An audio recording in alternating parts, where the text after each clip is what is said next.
34 years ago, SMU and TCU played for the national title and a bid to the Rose Bowl. Bobby Wilson and the SMU Mustangs prevailed in that grid classic by a 20-14 score. SMU then played in the Rose Bowl and lost 7-0 to Stanford. TCU, led by Sammy Ball, went to the Sugar Bowl and defeated LSU by the unlikely score of 3-2. Both of today's participants will also go bowling, of course, on New Year's Day. The winner to the Cotton Bowl, the loser to the Sugar Bowl. Everything is geared for victory today in Razorback Stadium. No player, nor coach, nor fan has remotely considered the possibility of a tie, what with all the stakes. But even though Texas and Arkansas have never played to a tie in 50 previous games, let's just suppose for a moment. Suppose today's match is all deadlocked when the final whistle blows. What then? Well, for one thing, the two teams will have for themselves, like it or not, another Southwest Conference co-championship, an honor they shared last year. But it will also mean that Arkansas will become the host team against Notre Dame in the Cotton Bowl Classic in Dallas, while Texas meets Mississippi in the Sugar Bowl in New Orleans. And a tie might well carry with it a demotion of sorts, thus depriving both teams of a chance at the mythical national championship. Concerning the bowl game, the Southwest Conference champion automatically goes to the Cotton Bowl. In the case of a tie for the championship, the team that beat the other in regular season play gets the official invitation, such as was the case last year when Texas beat Arkansas. But in the event of a tie caused by a tie game between the co-champions, the team that last played in the Cotton Bowl is eliminated. And since Texas played their last New Year's Day, Arkansas would get the nod this coming January in case of a tie. The cheers are for the Arkansas Razorbacks as they're being introduced individually to the crowd here at Razorback Stadium. A tremendous roar going up at the end of each introduction, the loudest call perhaps of all time as the Razorbacks are on field for those introductions. The plush green artificial turf of Razorback Stadium was covered with tarps until about 9:30 this morning when a vacuum was used to whisk away the excess water spots and, we suppose, the dust particles. So the turf is spotless for the big show. And here come the remaining members of both teams on field.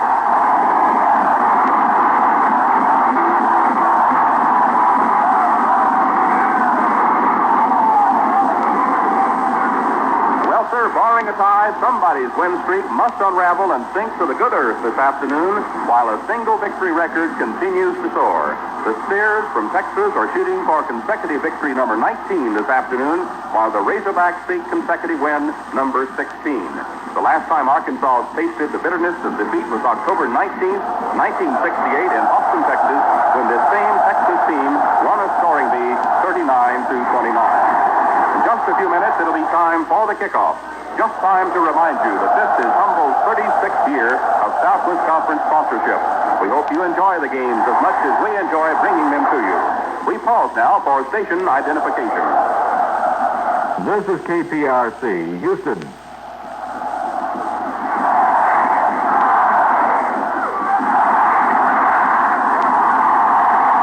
Welcome back to the sights and sound and the thrill-packed energy of Razorback Stadium here in the Ozarks of Arkansas. It's Texas and Arkansas, kingpin supreme, battling neck to neck, eyeball to eyeball for a Southwest Conference championship. The game captains for Arkansas today, all of the seniors, and they'll all be at midfield for the coin toss just a few moments from now. Representing the seniors as game captains are fullback Bruce Maxwell, center Rodney Brand, linebacker Lynn Garner, and safety Dennis Berner. The tri-captains for Texas, quarterback James Priest, halfback Ted Coy, and linebacker Glenn Halsell. Texas' last outing was on Thanksgiving Day, a 49-12 victory over Texas A&M.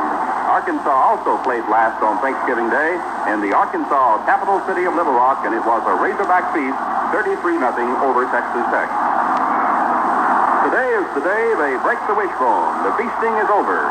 The team that comes up with the big end of the bone can make a wish for all kinds of Christmas and New Year goodies. And the wish just might come true for today's victorious gladiators. The setting is complete. Texas and Arkansas bands and yell leaders, a packed stadium of Longhorn and Razorback faithful, Devo the Ninth, the Texas Longhorn Steer mascot, Dick Rhett, number 1, the real live and caged Arkansas Razorback hog, the Arkansas mascot. And as we said, Arkansas players are wearing white pants, scarlet red jerseys and helmets, and scarlet socks today. The Longhorns are all white. white jerseys, white pants, white helmets with orange trim. The football teams are back on field, Texas and Arkansas. The game of this centennial year of the college football is about to begin. 45,000 screaming fans, including the nation's president, other dignitaries are ready. The scene is Razorback Stadium, sausage factory or hamburger stand. We'll see as the game progresses as we see the president's helicopter coming in for a landing south of the stadium. Here to describe all the great grid action today, Connie Alexander. Good afternoon, everybody, everywhere, on our regular Humble Football Network, and today to servicemen around the world, and also to our special civilian network in Alaska. We're only seconds away from the dream game that has captured the imagination of a nation, including its president, who is arriving today by helicopter at the south end of the gridiron. Numerous other notables are here. This is the battle for the conference championship, for the right to host Notre Dame in the Cotton Bowl, and probably for the national championship. Arkansas has won the toss. Arkansas will kick and defend the north goal to our left. The wind is to their back, about 5 miles per hour. It's almost negligible. Steel gray skies, threatening rain, and a Niagara of cheers is pouring down, cascading upon this field. An overflow assemblage. 100 years of collegiate football has boiled down now to the moment of truth as Arkansas prepares to kick off. And can you imagine the tension within those 22 lads on that field? Wherever you are, in the Eastern Hemisphere, the Western Hemisphere, around the world today, we're happy to have you with us, and we hope that we can capture for you the great tension and the great thrill that it is to be here for number 1 and number 2. McCord is ready to kick. Fire and Bertelsen standing at the goal line as the President of the United States arrives. Here's a kickoff, long and deep, a tremendous kick, 74 yards beyond the end zone. It'll be a touchback, and Texas will operate from its own 20 after the touchback. The helicopter carrying the president has landed to the south of the gridiron. It's approximately 75 yards away. He is just deplaning from the helicopter as Texas is ready to go first down and 10 on its own 20 for the first play from scrimmage. They're at the line. Arkansas in a 4-4-2-1 defense. Texas in its famous Y or wishbone T with a left end split. Street has the snap. Street gives it on a counter play, and Coy, or rather Bertelsen, goes over left guard to the 21, and he is smashed by Rick Kersey after a gain of a yard. It'll be second down and 9 for Texas. Bertelsen, who came out of the game third in conference rushing with 711 yards, the leading rusher for Texas, gained 1 on the first down. Second down, 9 to go for Texas at the Texas 21-yard line. To the line of scrimmage against the 4-4-2-1 defense. The right end is split for Texas, the left inside. It's a wide backfield. There is a fumble at the 23-yard line. A race for the ball. Arkansas recovers. Arkansas recovers at the Texas 22. There was a fumble on the handoff. It looked like a malfunction at the junction between Street and Wooster. Something was out of focus, and Bobby Field, the monster man for Arkansas, recovers at the Texas 22 for the first big break of the afternoon. Now Arkansas first and 10 to go at the Texas 22. Up and over the ball is the center, All-American Rock Brand. Flanker right, left end split, 2 running backs. Split 6 defense for Texas. Montgomery rolls left, passes, incomplete into the left flat on a play-action pass intended for the fullback Maxwell, who went off left tackle, angled out into the left hook zone. He was covered by Mike Kemble. That stops the clock with 14:21 gone. 14:21 to go in the opening quarter. It's a scoreless tie. Second down and 10. Arkansas operating at the Texas 22 after recovering a Texas fumble. To the line of scrimmage they come. Texas setting up a 4-man front, now moving its linebackers in there tight. Flanker right, split left end, 2 running backs for Arkansas. Montgomery, the quarterback, drops back in the cup, jumps to the left side, looking for Dicus out of his reach at the 10-yard line. Scott Henderson was applying a rush on Montgomery, and he didn't exactly have time to eat lunch then. It'll be third down and 10 to go. Arkansas at the Texas 22-yard line. The ball about 25 yards from the near side of the quadrangle. 44 seconds elapsed, no score. Arkansas coming to the line of scrimmage. Rod Brand, 226 pounds, center into the snapping position. It's a 4-4-2-1 defense. Tight right end, slot formation to the left side. 2 speed backs to the left. Montgomery spreading left. Throwing toward the end zone, looking for Reese. Reese makes the catch, inbounds at the 2-yard line and goes out of bounds. Reese caught it just before going out of bounds on the Texas 2. A beautiful strike from Montgomery to John Reese of Arkansas. And Arkansas is on the Texas front court. First and goal to go with only 50 seconds of the first quarter left. First down, goal to go. Arkansas is huddling. Texas digging in now. Texas hanging by a thread. First and goal for Arkansas. High formation. Flanker, 15 yards to the right side of the right end. And Montgomery calls for a timeout. Montgomery, the Arkansas quarterback, wants a timeout as the crowd noise was so loud that he feared that his teammates could not hear him. John Reese has gone out and has been replaced by Bobby Nichols, who is a 204-pounder. When Arkansas gets inside the 10, they usually beef up their offense with heavier lads. Rick Neighbors in, replacing Steinmark in the Texas defense. High formation, flanker, wide to the right side. It's a power eye. Burnett knocks at left guard, trying for the touchdown and gets to about the 1-foot line. Bill Burnett, the top runner in the Southwest Conference with 818 yards. A man who has scored 19 touchdowns this year, took it to the lip of the cup. It's placed on the 1-yard line where Scott Henderson hit him first, and Danny Lester came up to finalize the tackle. Second down, goal to go. Arkansas, the Texas 1 at the far hash mark. To the line of scrimmage they come.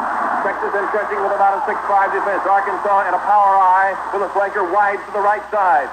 Montgomery gives it to Burnett. He springboards. He sails. He soars. He scores for Arkansas. Burnett scores as he dives over left tackle, and Arkansas leads 6-0.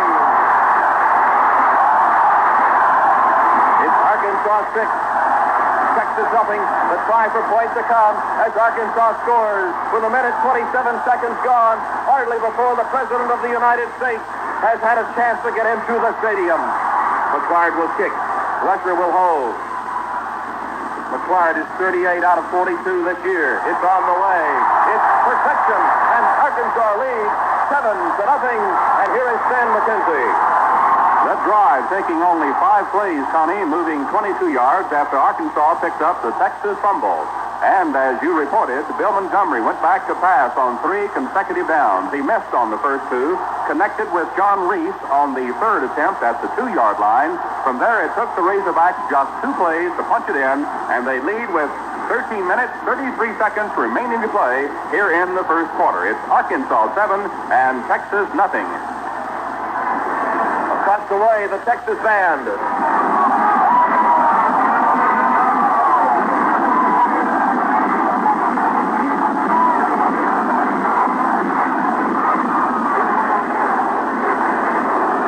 Texas is preparing to receive at the south goal to our right. Texas moving into a bit of a headwind here in the opening quarter as they now trail 7-0 to the team that is ranked number 2 in the nation. Texas ranked number 1 as they battle for the probable national championship. Another Marine helicopter is now arriving down at the south end of the stadium. And the 2 teams are having a momentary delay downfield.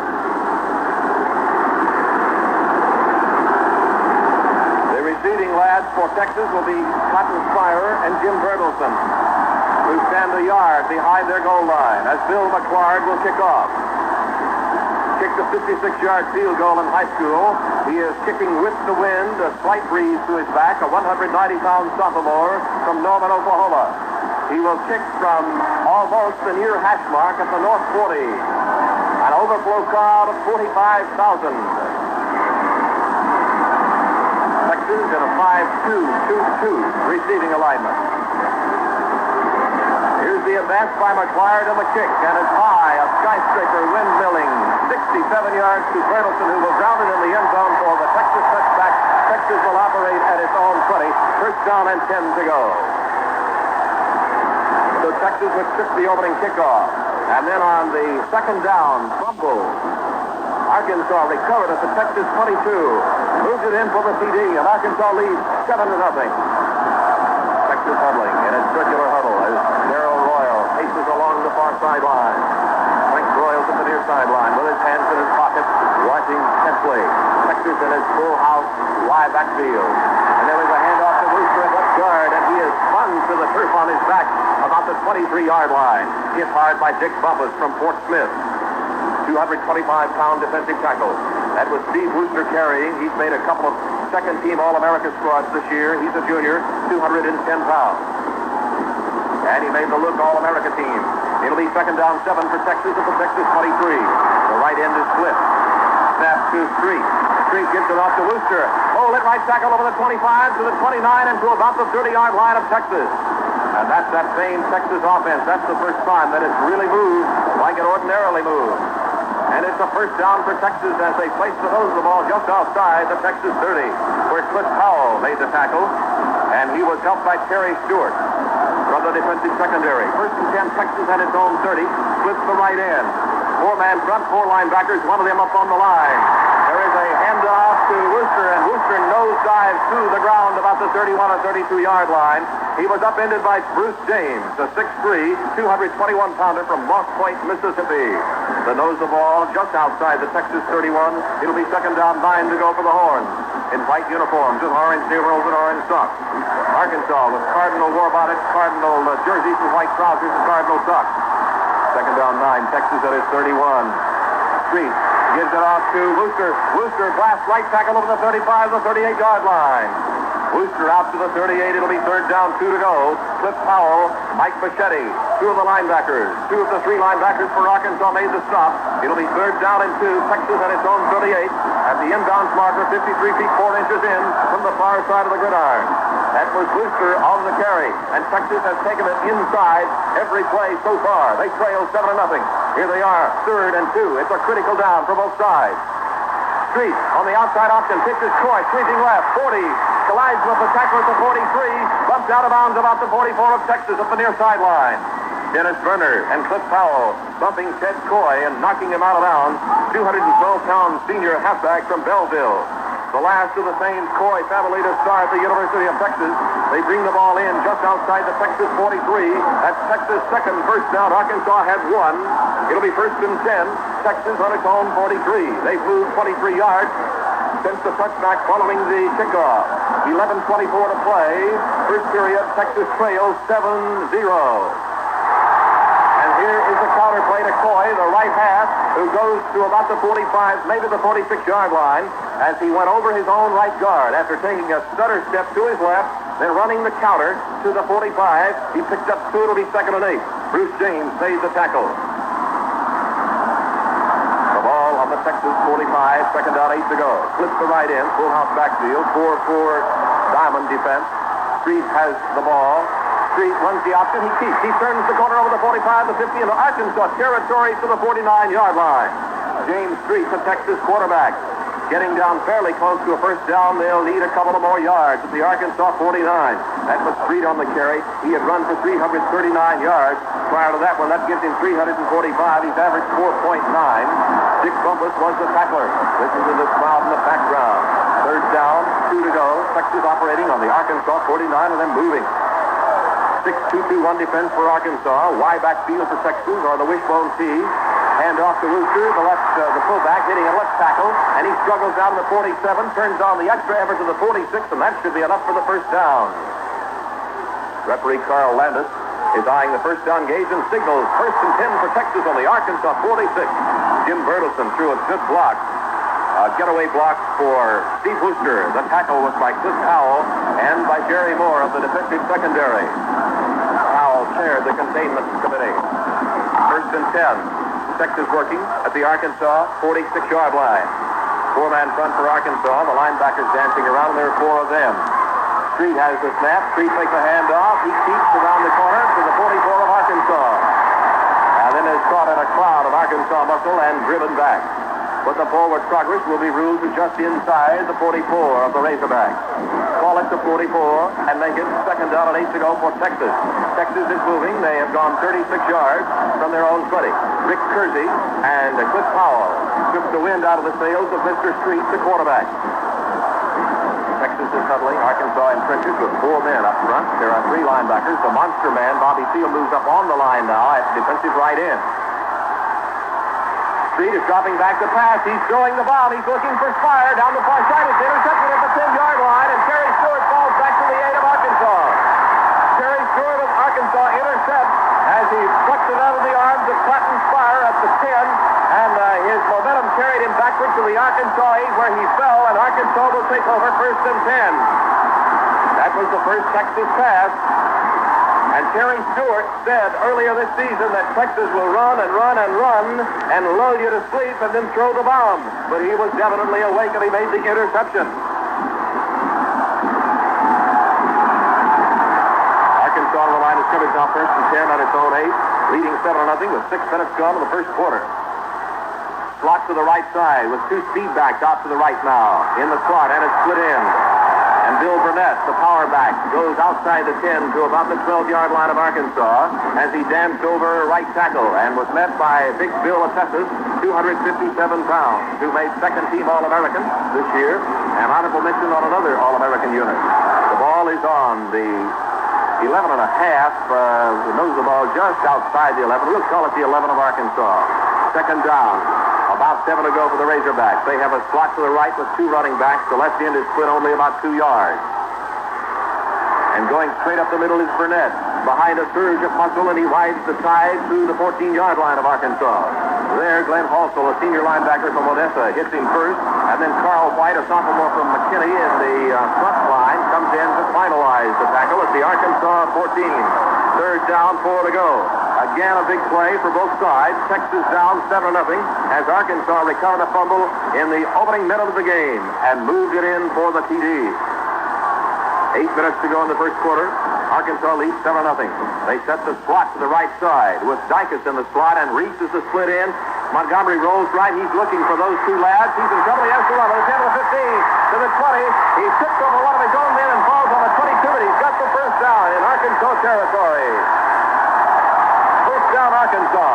Jerry Dawsey, the second-team All-America player, pulled downfield and threw a good block. He's a senior from Lawton, weighs 235, Lawton, Oklahoma. He was hit down by Bill Zappalak and Scott Henderson, a couple of the linebackers for Texas. Now Texas setting up a 1-2-3-4 man front. 1-2-3-4 linebackers. Zappalak draws in on the line opposite the tight end.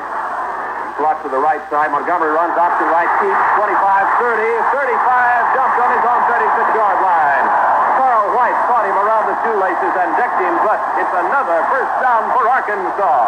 How many is that, Stan? 3 for Arkansas. And 3. First and 10. Arkansas at its own 36-yard line. The ball at the near hash mark. 7-12 to go. First quarter, Arkansas leads 7-0. Now they put Reese at split left end, about 12 yards off the tackle, with Dykes in the slot to the wide side of the field. 4-4-3 defense. Hand off to Burnett. He's off left tackle to the 39, and there's the first flag of the afternoon. Bill Burnett on the carry. Tied for 3rd in the nation in scoring, coming into this game with 114 points, and he already has a touchdown today. He was knocked down by David Arledge and Scott Henderson. There was a flag on the play, and referee Dr. Carl Landis is talking with Glenn Halsell, one of the Texas strike captains. And now he is stepping off a penalty against Arkansas, sending them up the river for 5 yards for illegal motion. Moving it back to the 31-yard line from the 36 in Arkansas territory. The hog call.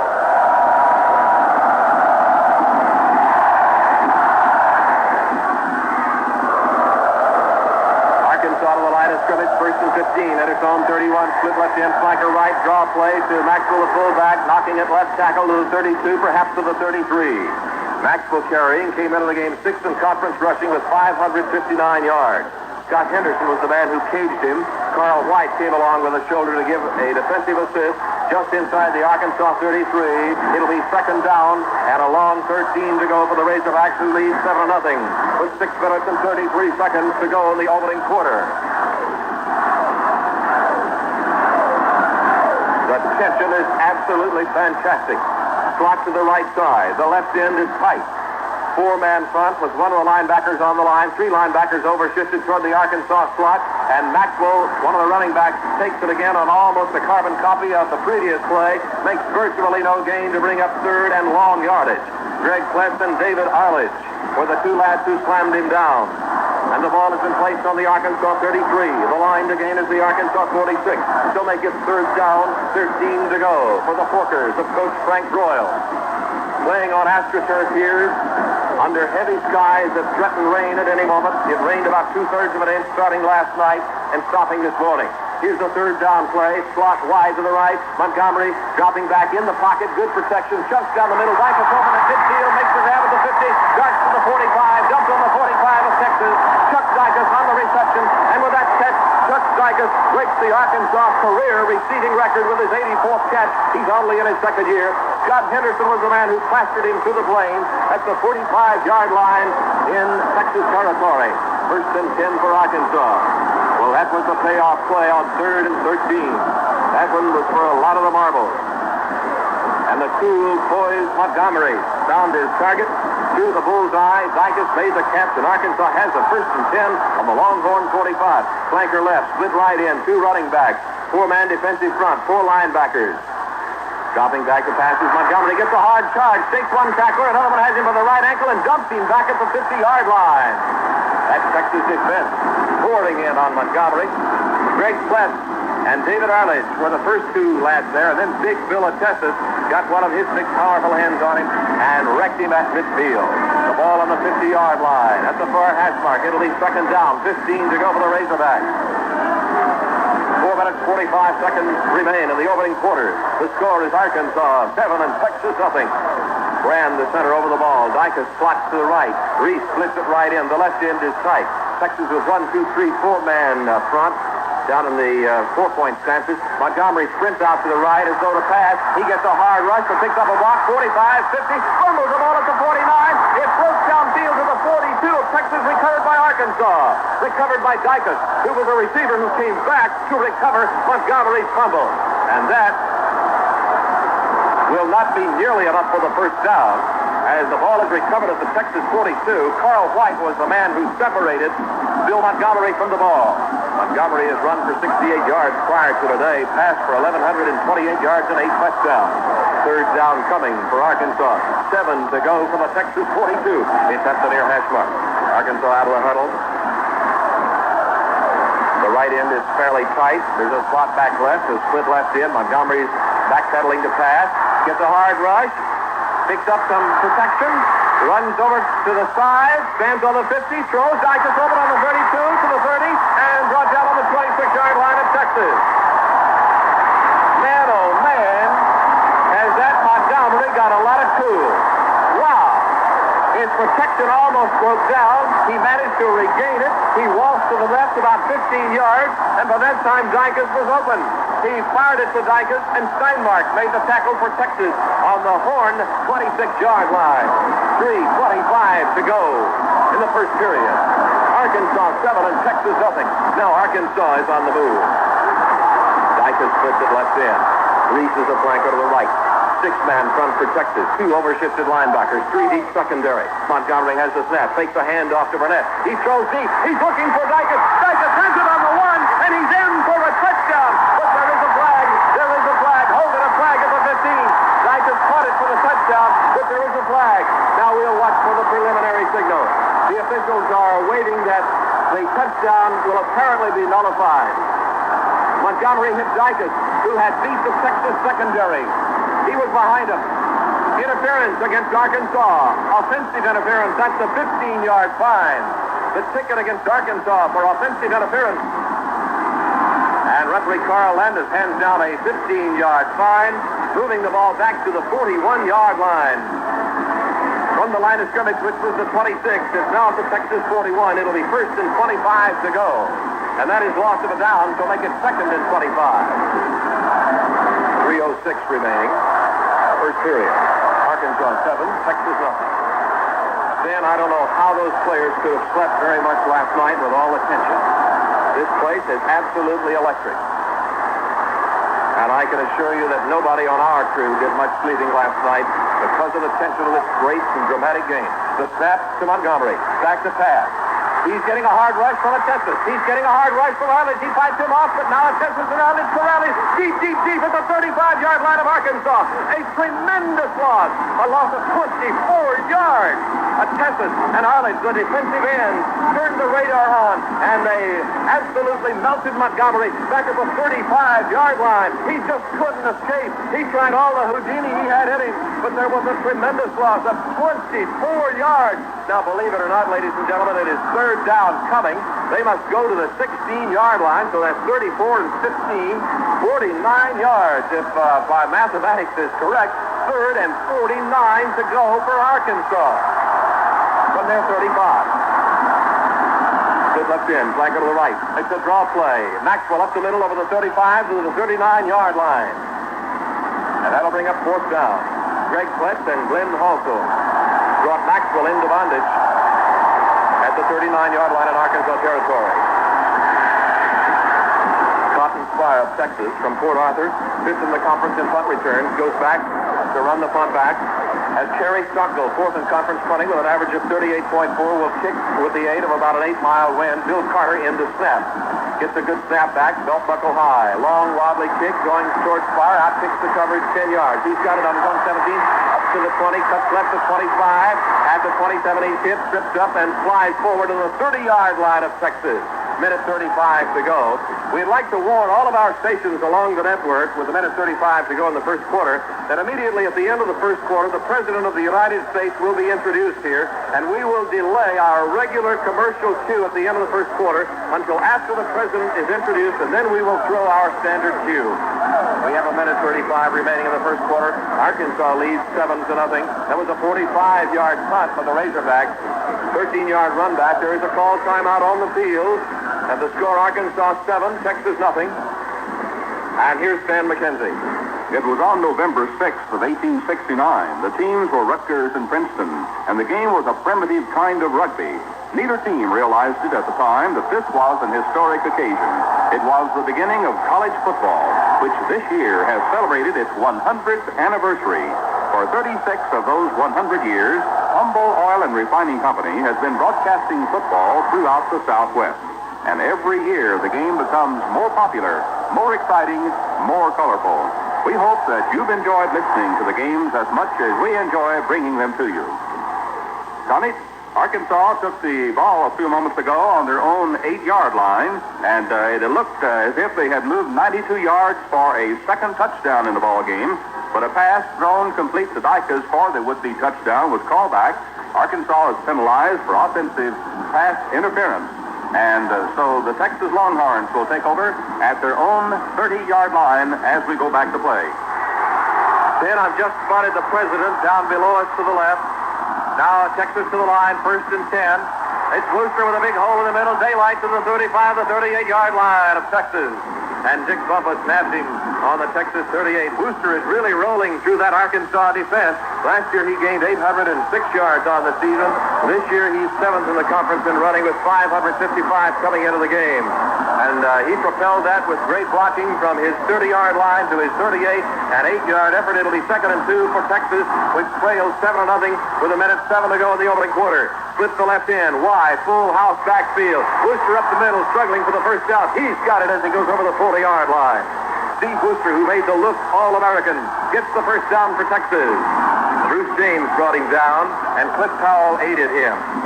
Cliff Powell, a former All-State quarterback and trombone player in his high school band from Eudora, Arkansas, made Associated Press All-America third team. The ball is on the Texas 41. It's a 1st and 10 for the Orange of Texas. 6-2-2-1 Arkansas defense. Two of those 6 men are linebackers. Street tries the option to the right, turns the corner to the 42, and then is carried back in an Arkansas avalanche inside his own 40. Mike Breschetti and Perry Stewart are the two lads who lead the defensive charge. As Street, who came into the game 6th in the Southwest Conference in total offense, tried to run it, and he picked up 1 yard. It'll be 2nd and 9 for Texas at the Texas 42, the Texas cheering section. 5,000 Texas fans here out of the 45,000 on hand. Texas ready to go second and 9 on its 42. Rooster up the middle. He dynamites to his own 45. He ran into a wall of muscle at the line of scrimmage, but with his great power, he churned to the 45. And Dick Bumpus was the man who effected the conquest. And that will be just about the end of the first quarter. The introduction to the president. He's being introduced right now.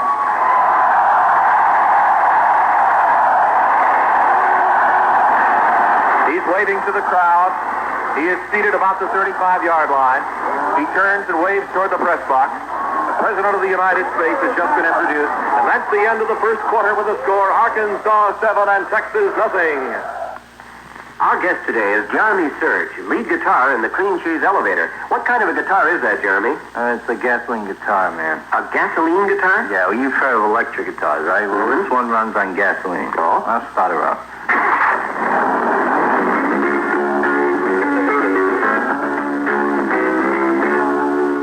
Hey, that sounds great. What kind of gasoline do you use? Inco Extra. Well, any special reason? Well, it's like I tried others, you know, like, man, it's just my guitar runs better on Inco Extra. It like starts quicker and it warms up faster. I see. And it never stalls. And it can really be a drag if your guitar stalls in the middle of that number. Yes, I can imagine. Inco Extra makes my guitar run cleaner, too. Like, I can play it for months without tune-up. I guess you use Inco Extra in your car, too. Hey, man, that's a groovy idea. When the gas gauge on your car or guitar points towards E, think Enco, because that's where you get all the extras. Connie Alexander with Stan McKenzie at Razorback Stadium in Fayetteville, where we're ready to go to the second quarter with Arkansas ahead 7-0. Texas and Arkansas have played 6 mutual opponents this year. The Longhorn victory margin averages 20 points more per game than the Razorback edge. 2 long winning streaks coming into the game. Texas with 18 straight, Arkansas with a 15 straight victory string. It is time for a station break. We pause now for station identification. This is KPRC 95 Houston.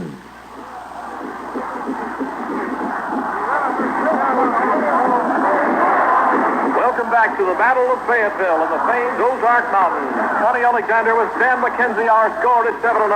Arkansas leading. These 2 teams have developed enough noteworthy statistics to decorate an entire tree. Here are just a few as time permits.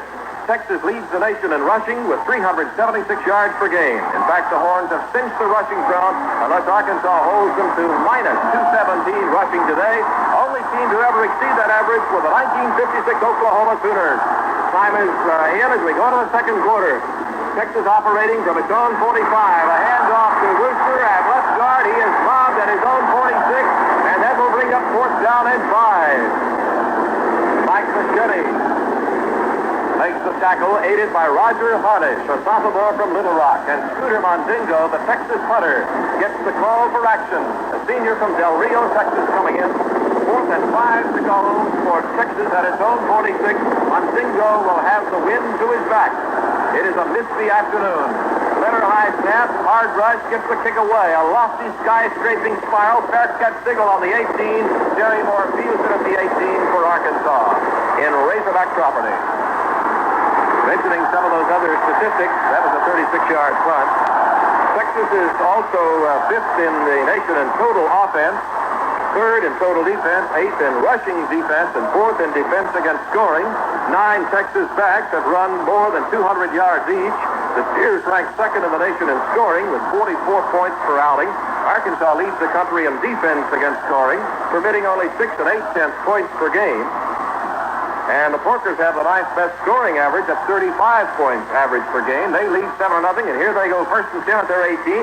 Pitch sweep, round the left end. Burnett to the 17, 18, 19, 20 to the 21-yard line. Bill Burnett, who made honorable mention All-American at junior from Bentonville, Arkansas, sweeps the left flank.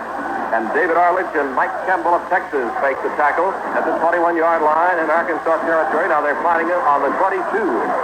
So it'll be 2nd down and 6 to go for the Razorbacks at their own 22. They lead 7-0. They scored in the first minute of the game after recovering a Texas fumble. Slot to the right side of the wide side of the field for Arkansas. 4 men in the front trenches for Texas. Burnett on a counter play tries the left side and gets to about his own 24-yard line. Bill Burnett, who is a third-team All-American as a player, and last year was third-team academic All-American. Scott Henderson and Bill Zapalak collaborate for the tackle for Texas at the Arkansas 25. The nose of the ellipsoid just inside the Razorback 25. The Texas fans are cheering. Third down coming for Arkansas. A long 3 yards to go just inside their 25 is at the near hash mark. They set a slot to the wide side of the field. Also moves up on the line of scrimmage for Texas just before the snap. He collides with Bruce Maxwell, who peels over the 30 or 25 to the 26, perhaps the 27. Scott Henderson also on that tackle with Carl White. Bruce Maxwell on the carry. 6th in conference rushing, 559 yards, 214-pound senior from Pine Bluff, Arkansas. 20-pound slider and visibly quicker than a year ago. He's famed for his blocking. It's going to be 4th down, 1 to go for Arkansas at its own 27. Stockdale, the punter, in, averaging 38.4. Kicked 46 yards with the wind in the first quarter. Now he must cut into it to the waiting Cotton Spire at the Texas 29. Good snap. Here's the punt. It's a good spiral. Sailing well downfield. A Spire. He fair catches at his own 37-yard line. And Texas takes over at the Texas 37.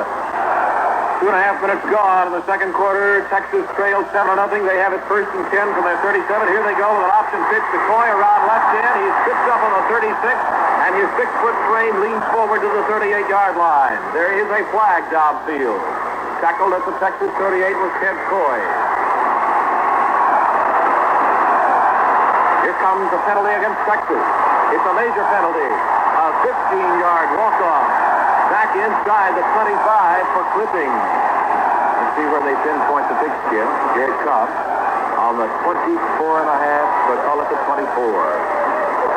Texas first down now at its own 24. The line to gain is the Texas 47, so it'll be 1st and 23. Lynn Garner was the man who made a beautiful defensive play on Ted Coy. As Coy tried to go around left end on the option, the outside option, the famed Texas triple option. In the Texas backfield as Street collides with a couple of other backs. Wooster carries the ball for no gain, perhaps a slight loss, as Roger Harnish penetrated defensively. A loss of about half a yard. The nose of the ball just inside the Texas 24. It'll be 2nd down and a long 23 yards to go for the Longhorns. Here come the Horns to the line of scrimmage now. 3 minutes gone, second quarter. Arkansas leads 7-0. Street is back to pass. He chunks. Spire open at his own 41. Spire hit immediately as he falls to the 43-yard line of Texas. Brought down by Terry Stewart, 191-pound senior from Fort Smith, honorable mention All-American. The pass from Street to Spire. Street has hit 34 out of 71 this season for 575 yards, 3 touchdowns. Spire came into the game 10th in the conference in receiving with 26 receptions, 427 yards, and 3 touchdowns. Billy Dale subs in for Jim Bertelson at left half for Texas. It is 3rd down, 4 to go for the Horns at their own 43 at the near hash mark. They split the left end. They have the wide backfield with the 2 halfbacks behind the guard. Street takes a handoff, fires to the left side, incomplete, intended for Spire at the 42-yard line. That was a quick one. They call that a hitch, where Spire just goes a step or so, then turns around, and it's incomplete, and it'll bring up 4th down. Jerry Moore was barreling in on James Street, who tried to hit Spire. Spire had it, but dropped it. Monzingo comes off the Texas bench from the bullpen as Texas faces 4th and 4 at its own 43. With 4 minutes gone in the second quarter, it's Arkansas 7 and Texas 0. Here's the punt by Monzingo, a nose-up spiral, floating downfield to a fair catch at the 20-yard line by Jerry Moore of Arkansas, a top student in industrial management, a junior from Benton, Arkansas. High school, he was all Super State. Listen to that crowd. It'll be 1st and 10 for the Razorbacks just outside their 20-yard line. Just a moment now to say a special hello to all our servicemen and their families tuned in worldwide today on American Forces Radio. Great to have you with us. And we have a special civilian network up in Alaska this afternoon. We'll talk a little more about that as time permits. 1st and 10. Montgomery back as though to pass. He chunks to the left side of Dicus on the 19. He's to the 20. Zigzags to 25. Hit at the 30. But flies forward to his own 35 before landing on the AstroTurf. Chuck Dicus on the reception came into the conference fifth in receiving. Hit first by Danny Lester, who knocked him off balance, and then Scott Henderson came in to anchor him. Dicus came into this game with 33 receptions, 548 yards, 3 touchdowns. He made the American Football Coaches All-Star squad this year, an honorable mention All-American. It'll be first and 10, Arkansas at its own 35 to the line of scrimmage with a slot to the right, a draw play to Maxwell, a big hole in the middle. He's the 35, the 40, to the 43-yard line of Arkansas. Before Zapalak hits him on the leg and trips him up. Bruce Maxwell on the carry. This season has averaged 5.8 per voyage. Last year, 5 yards average per effort. 214 pounds. He's found daylight in the middle in a hole as wide as the Milky Way. And he breaks through there to his own 43. It'll be second down and 2 to go. 37 yards on the last punt by Monzingo. Slot to the right for Arkansas, which leaves 7 to zip. 4-man front with a linebacker making 5. Burnett, big hole to the 50. Burnett to the 45. Veers left and dumps on the Texas 41. Burnett of Arkansas found a hole in the Texas defense. And he went all the way to the Texas 41 before Zapalak brought him down. Rod Brand, the center, and Jerry Dawson, the left guard, are responsible for opening the hole. And Texas calls timeout. Texas trails 7-0. They call timeout as Arkansas has just opened up a fresh bundle of first downs on the Texas 41. 5 minutes and 10 seconds of the second quarter are elapsed, and Arkansas leads 7-0.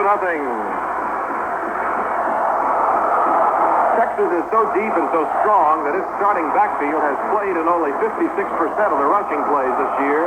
Texas has committed turnovers every 31 plays. Arkansas has committed turnovers every 54 plays.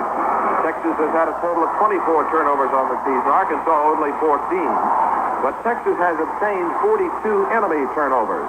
Those are statistics which may have bearing later on today. The Texas pass defense has allowed only 40% completion.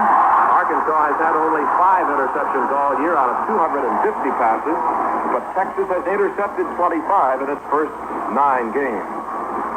Crowd-wise, Texas has played to 500,000 customers this year. Arkansas to 350,000 in their first 9 games. And on this mass of figures has served to confuse you. Just think about what the opponents of these two teams have had to face this year. The famous hog call.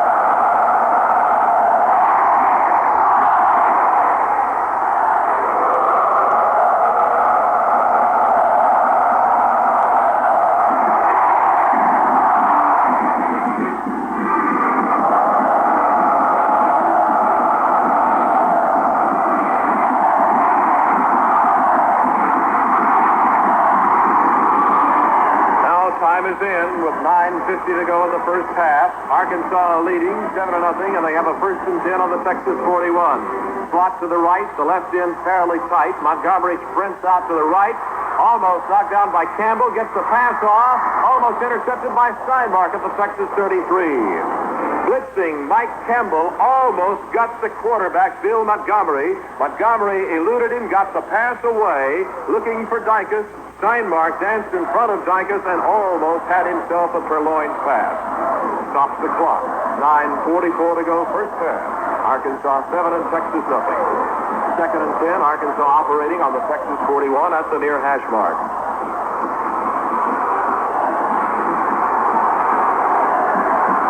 Slot to the right side.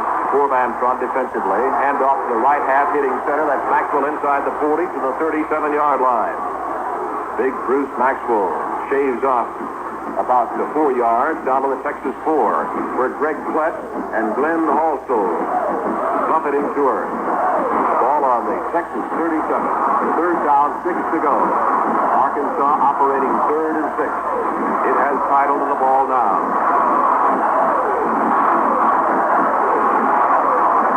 Is the split end. He's a speedback, the fastest man on the team. And Dicus, who has all the moves plus speed, is in the slot just inside Reese to the wide side of the field. Montgomery back to pass, rushed hard, and thrown by White back at the 49-yard line of Texas. Big Carl White, 226-pound sophomore from McKinney, was the man who penetrated the foreigner in the Arkansas formation and infiltrated for the tackle. They ruled that Montgomery was officially down at the Texas 47. It'll be 4th down coming from there. 4th and about 16 to go. Spire goes back to the Texas 10 to receive Kerry Stockville's punt. As a 6'5" English major from Richmond, Virginia, takes the snap, applies the leather, a end-over-end kick which is fielded at the 18-yard line on a fair catch by Spire on his own 18. And he had to lunge forward to make that one. The wind may have held it up a little. The wind to the backs of the Longhorns out of the north here in the second period. That was a 29-yard punt, and Texas will take over on its own 18-yard line. We've had a report that 18 to 20 Razorback rooters in Vietnam telephoned here to the press box to say that they're listening on Armed Forces Radio, American Forces Radio, and I'm sure there are many Razorbacks and many Longhorns listening around the world. We say hello to all of you. Here goes Wooster up the middle of the 24-yard line. Wooster wading through tacklers and then hit down by quick Rick Kersey, a junior from Conway, Arkansas. A mid-sized tackle who makes the big play, 200 pounds. Bobby Mitchell opened the door at left guard for Wooster. For a gain of 6, it'll be 2nd down and 4. Texas at his own 24. 8 minutes remain in the first half. Arkansas leads 7-0. Spire splits at the left end to right inside. It's a wide backfield, 4-man front, 4 linebackers, 2 of them up on the line of scrimmage. Bertelson from left half runs the inside belly over the right side to the 25, the 26, the 27. He did not get the first down for Texas. Lynn Garner and Cliff Powell turned on the stoplight at the Texas 27-yard line. It's 3rd down, 1 to go for the Texas Longhorns. That was Bertelson on the carry. Came into the game side for 21st in the nation in scoring. 2nd in conference scoring behind Bill Burnett. Has just made one All-America third team as a sophomore. With left end, wide backfield. Activity in the neutral zone before the snap. Street takes it. Goes to the left about 2 yards and cuts.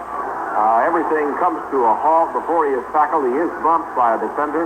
There were flags on the play before the snap as there was some encroachment on the neutral zone. And let's see what it's all about. The referee, Carl Landis, conferring with one of the other officials. Here comes the signal. Illegal procedure. Charge against Texas. Charged against both sides. It is an offsetting foul.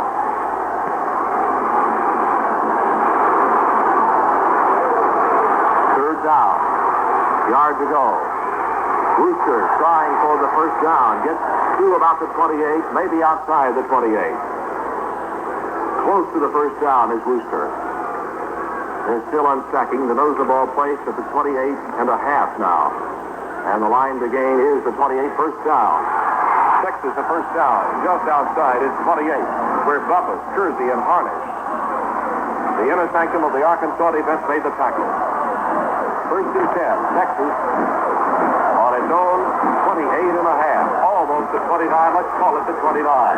Texas sets a flanker with a split end to the left for the first time this afternoon. That is just to divide and conquer as they open up the middle, and Wooster goes over the 30, the 35 to his own 36. Lynn Garner and Dick Bumpus are there for the stop. Lynn Garner last year racked up the 4th best defensive scoring performance of the 1960s for the University of Arkansas.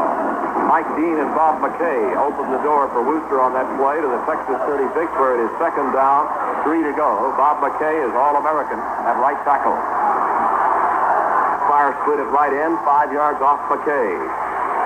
The inside belly off left tackle with Coy fighting over the 40, and then is caught in a bear hug by monster man Bobby Field at the Texas 41 and driven back. Forward progress to the Texas 41, and that will be another first down for Texas. Roger Harnish goes to the Arkansas bench and is replaced by Terry Dodd Phillips, a senior from Longview, Texas, younger brother of Lloyd Phillips, who was twice All-American here at Arkansas. 7-0 is the score. Arkansas leads with 6 minutes to go in the second period. Texas first and 10 at its 41. Wooster with a power play off left tackle goes to 45, thrown to his back on the Texas 46. Wooster carrying as Texas fights through the line. Bobby Wunsch at the left tackle and Bobby Mitchell at left guard through the key blocks for Texas. Wunsch has made honorable mention All-American and also made the American Football Coaches Association All-Star Squad this year. 2nd down for Texas, 5 to go at the Texas 46-yard line. The snap to Street. Street gives it to Bertelson, the second man through the right tackle hole to the 48-49 of Texas. And Bobby Field makes the tackle. He's a junior monster man from Farwell, Texas, knocking down Bertelson. Bobby Field is one of the top high school quarterbacks in West Texas. Gained 1,700 yards as a high school senior. He's active in the Fellowship of Christian Athletes. Just listen to the anxiety and the tension and the noise of the crowd here at Razorback Stadium in Fayetteville. Third down, about 3 to go for Texas, just outside its 48.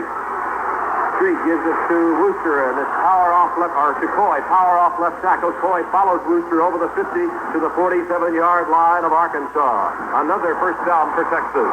Mike Bichetti, a former high school state discus champion from Pine Bluff, Arkansas, knocks the ball carrier Coy down with help from Eagle Scout Dennis Berner of Little Rock. The ball on the Arkansas 47. First and 10 to go for Texas, which trails 7-0 as time becomes a factor with 4 minutes and 40 seconds to go in the first half. 5 men in the front trenches for Arkansas. Umbrella secondary with an inverted left safety. Wooster carrying to the left side, inside the 45 to the 44. They cannot get him off his feet, but they stop him at the Arkansas 44. Cliff Powell, the first man there, a top student in agricultural engineering, hit second in by Jerry Moore. Jerry Moore, the junior from Benton, Arkansas, coming in to help Cliff Powell on the tackle at the Arkansas 44. Second down and 7 to go for the Longhorns of Coach Darrell Royal. It does not appear to be raining, but it is extremely misty and foggy looking. Split right in, flanker right is Coy for Texas to the wide side of the field. Bertelson hits off the left side to the 40-yard line of Arkansas. Cliff Powell collides with him first. And then Jerry Moore again comes in as those two lads repeat their tackling performance of the previous play. Jim Bertelson, the sophomore from Hudson, Wisconsin, moves it to the Arkansas 40. Third down coming and 3 to go. 3 minutes and 35 seconds remaining in the first half. Arkansas 7 and Texas nothing. Texas is on the move. They split the right end. They have a full house wide backfield. And they give it to Coy. And there is a roadblock as he goes to the 48-yard line. He tried to dart left and then right, but there was just a mass of humanity there. Let's see where they officially put the ball. It's on the 38 and a half. The line to gain is inches inside the 37. It's fourth down. Slightly less than 2 yards to go. We're getting a timeout called by Texas. Texas calls time, and James Street, the Texas quarterback, goes over to talk to Coach Darrell Royal. Credit Lynn Carter and Bruce James with the last tackle. It's going to be fourth down, slightly less than 2 yards to go for Texas, just outside the Arkansas 38. Dan McKenzie, do you have any observations? Well, only that Arkansas has put points on the scoreboard for the 37th consecutive game, not since a 7-0 shutout by Baylor. In the fourth game of the 1966 season, as a Razorback team failed to score. Prior to today, the Hogs had tallied 317 points this year, making this only the third Arkansas team in history to surpass the 300-point plateau in one season. And as we said during the pregame activities, Texas has scored 399 points. So if and when they score today, they will surpass the 400-point total for the first time in Southwest Conference history. The Texas band across the way.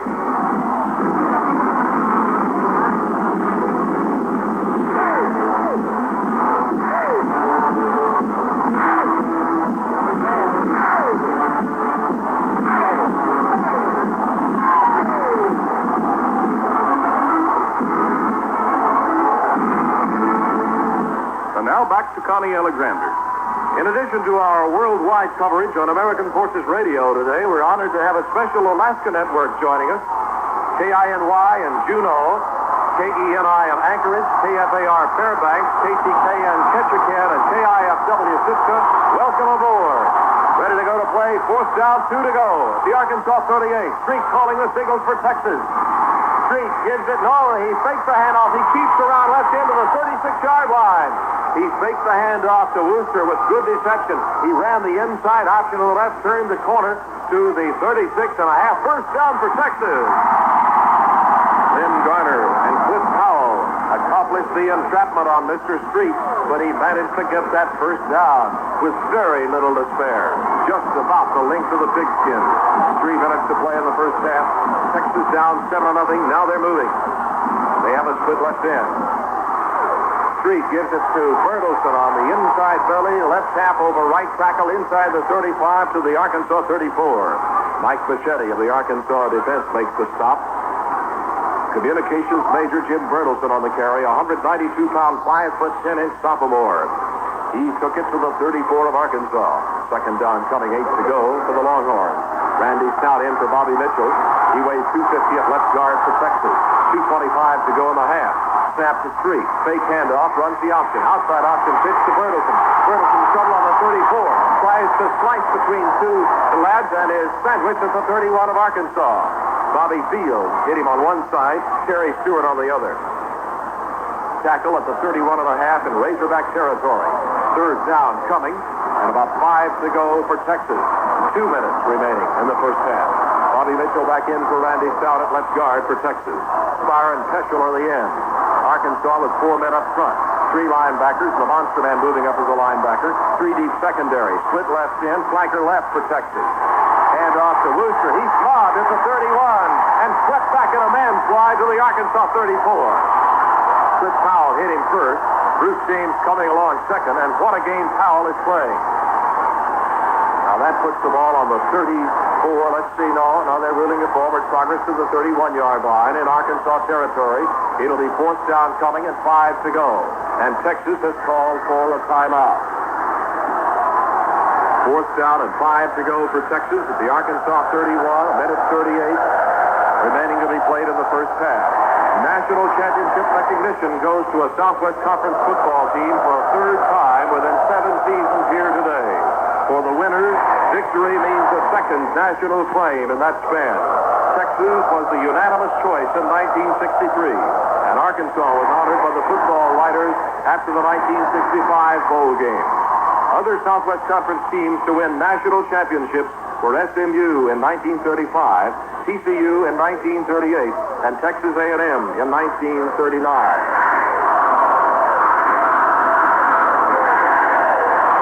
We still have a timeout downfield with the ball resting on the Arkansas 31, where it'll be fourth and 5 to go. Texas in possession. In their backfield, James Street, Jim Bertelson, Steve Wooster, and Ted Coy. The line from left to right. Peschel, Wunsch, Mitchell, Wiegand, Dean, McKay, and Spire. The Arkansas front four defensively. Bruce James, Terry Don Phillips, Dick Buffus, and Rick Kersey. The 3 linebackers, Powell, Garner, and Bichetti. Here we go. Fourth and 5. Big play. Split left end, flanker left. Snap to Street. Runs left. Hard rush. Passes downfield. Intercepted and dropped on the 17-yard line by Dennis Berger. He leaped in the air. He had it chest high. He juggled it and dropped it. That stops the clock with a minute 32 to go in the half, and Arkansas cheers.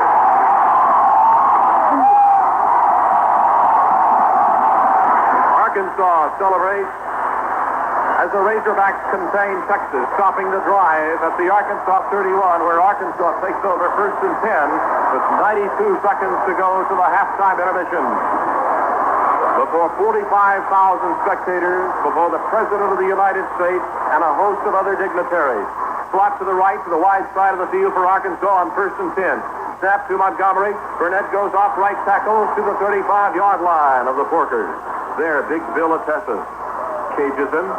Bill Burnett on the carry, a 189-pound, 6-foot junior letterman from Bentonville, Arkansas. In high school, he made 6 touchdowns in 7 carries. A great student as well as a great player. Tied the Arkansas season scoring record with 96 points last year. This year, up to this moment, he has 120 points. 216 on his career. A cold wind comes into our press box now as Burnett, or rather Maxwell, slashes the left side to his own 39. David Arledge, a little guy who makes a lot of big plays, makes the tackle for Texas. He weighs only 183, a sophomore from Richardson. Time is rapidly running out in the first half, 40 seconds to go. I believe it is starting to rain. 39 39-yard line of Arkansas. Third down coming, and 2 to go for the Razorbacks. 28 seconds left in the first half. Slot to the right. 4-man front, 4 linebackers. 3 deep diamond secondary. Burnett starts toward right tackle. Veers 45 degrees left over the 40 to his own 41, close to the first down as time runs 15 seconds to go in the half. Kletz and Henderson are the tacklers. And officials time out with the ball resting on the Arkansas 41. 13 seconds remaining on the clock as the officials time out. Stopped it now, and they're bringing out the first down gauge to see if Arkansas got the first down.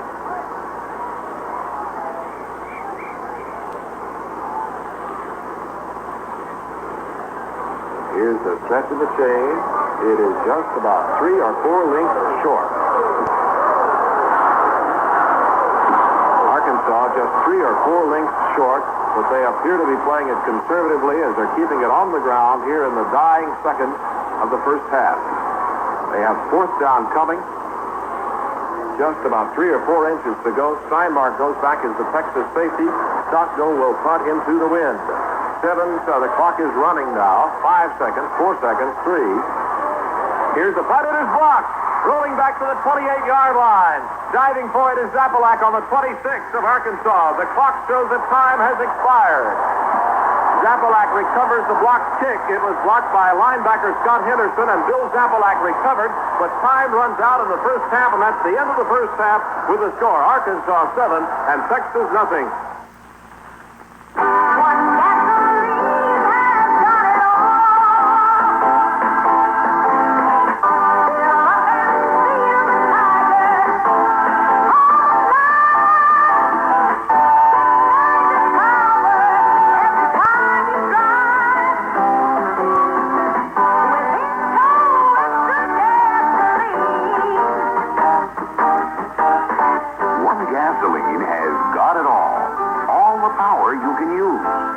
Settle for less than the Tiger. Next time, fill up with Inco Extra. You'll be miles ahead.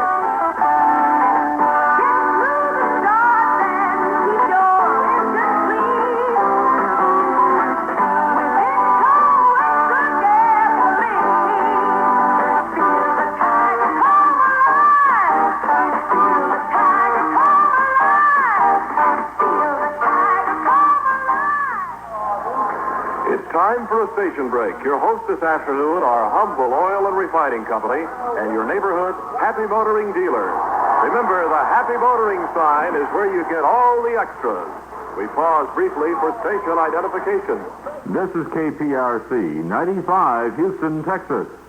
Congressional delegation, members of the Arkansas General Assembly. From the rolling campus of the University of Arkansas, it's the ellipsoid epic number 1 versus number 2. And wow, are we thrilled to be here. Connie Alexander with Stan McKenzie. We've just had time run out in the first half with Arkansas leading 7-0. We're ready for the big halftime show. And here to tell you about it, Stan McKenzie. Connie, we've just had an introduction on the public address system, again introducing and welcoming to the University of Arkansas the President of the United States, Mr. Richard Nixon. Also, Governor Winthrop Rockefeller from Arkansas is here, a number of senators and U.S. representatives, and other dignitaries from throughout the 2 states, Texas and Arkansas, and from our nation's capital. It's our pleasure to introduce here at halftime, as the Texas band gets ready to perform at halftime, Mr. Wilbur Evans, who's the Executive Director of the Cotton Bowl Athletic Association and also Administrative Assistant to the Southwest Conference. Wilbur, everything is set for the Cotton Bowl except for one thing, the identity of the host team. That's right, and we're, of course, having a great show here today. I think Arkansas's first half defensive performance is probably one of the best we've seen this season. Well, as we said earlier, Texas has perhaps the greatest rushing offense in collegiate history. As a matter of fact, they're number 2 in collegiate records in that category going into today's game. And certainly Arkansas is the nation's leader in defense against scoring. And they've shown why in the first half as they've held Texas scoreless for the first time this year. As a matter of fact, Texas has been behind only one time this year, I believe, against Oklahoma, and they failed to score in 2 quarters of play. Getting back to the Cotton Bowl Classic coming up, what's been the general reaction to your earlier announcement that Notre Dame will be the guest team? Well, it's been real good. As a matter of fact, we were pleasantly pleased with the response we got, first of all, in the Southwest. The press and everybody is just very enthusiastic about it. And, of course, we've got great national reaction. We're going to have the greatest coverage from a press standpoint we've ever had. Now, I guess, Wilbur, it's going to be quite a game in order to avoid being anticlimactic to this great show here at Fayetteville today. That's right. In other words, if it is an anticlimax, it's going to be one of the best ones ever staged. That's right. Well, tell us about your reaction to this game. You've been here, I guess, for several days this week. You've seen members of the press from throughout the United States. You've seen dignitaries here, the build-up, the tremendous tension and excitement leading up to this football game. Is this one of the biggest football weeks that you've seen, and you've seen many throughout many years of the Southwest Conference? Well, undoubtedly it is the largest I've ever seen. Of course, back in 1935, the build-up for the SMU-TCU showdown was tremendous. But in those days, we didn't have television, so it wasn't as well regarded nationwide as this game is, and wasn't built up near to the extent. There's, of course, been excitement here all week, and I think, the trend is a little different from what I expected. I thought there would be more scoring in the first half than that, and I think most of the fans expected more scoring. But like I said earlier, Arkansas just defense really, I think, came too strong. Yes, and we'll be looking at the field position situation, which also is important in football games. Arkansas got good field position one time, and that has been the ball game so far. And yes. Excuse me, I think one thing highly significant, or it appeared to be, was Arkansas' decision to kick off to start the ball game. I assume that maybe they thought Texas might make the error, which they did, on the early fumble, and they were quick to capitalize on it. So I think that could possibly determine the national championship. Very much so. Mr. Evans, exactly who will make the official presentation of the official invitation, shall we call it, to the Cotton Bowl Classic at the end of this game in the dressing room of the winning team? Stan, it may fall on my lot. Theo Scoville, our vice president, was due here. As a matter of fact, he just walked in the booth. So he will be the one extending the invitation. Well, we'd like to ask Mr. Scoville if you'd come in and say hello to us, Mr. Scoville. Thank you. Don't let me move old Wilbur out. He's a better hand at this than I am. Well, sir, we'd like to know what you're going to say. We don't know which dressing room you'll say it in, but what will you say? You mean whether I'm going to say hello, Frank, or how you doing, Daryl? I don't know. But it's quite a ball game to this it's day. A great ball game. I haven't seen any of it, but it's wonderful, so I hear. I just got here. Well, thank you very much for dropping by our booth, and thank you, Wilbur Evans, for also visiting with us here at halftime, while the University of Texas Band is putting on quite a halftime performance, a special musical marching salute by the nation's #1 college marching band. The band is under the direction of Vincent R. Donino, with assistant directors Michael Sandgarden and Warren George. Drum major is Tom Wagner, senior fine arts major from Dallas, Texas. And they're putting on quite a musical show with the theme of Christmas. We saw a few moments ago they had made the outline of a huge Christmas tree. And as the band continues, we're very happy to have another guest at halftime at our Humble Network microphones. He's Mr. John Murphy, who is the scouting coach at Notre Dame. We were just talking to Wilbur Evans, and he indicated the excitement that is obvious in Texas and throughout the Southwest that Notre Dame will be the visiting team this year in the Cotton Bowl. Sir, what are your impressions of Arkansas and Texas up to this point? Well, first of all, I would like to say that I am in no disagreement with the ratings as they are right now. If we ever had two teams worthy of a 1 and 2 designation, I would certainly say this is true this year. Both marvelous football teams. The thing that I am particularly taken with right at the present time, of course, we're attempting to scout both teams, which is a difficult assignment in itself. But the thing that I am particularly impressed with is the tremendous speed of the Arkansas defense. Their recovery, their pursuit is just almost unbelievable. However, this is still anybody's ball game, and I also am impressed with the tremendous power that Texas generates offensively. I am wondering whether Arkansas can just hang in there or not, or if this Texas tremendous offensive line and great running backs will eventually show itself strong enough to get on the board. But irregardless of who wins the ball game, both teams are marvelous football teams. Well, sir, could you tell us something about the Notre Dame team and how you might compare it with some of the great fighting Irish teams of previous years?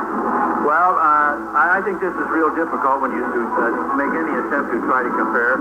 I think our strong point this year has really been our tremendous morale. Our boys have never said uncle all through the year. We've been in a couple of bad spots. We have played some good ball clubs, and it seems like they play the best when they're playing against the best.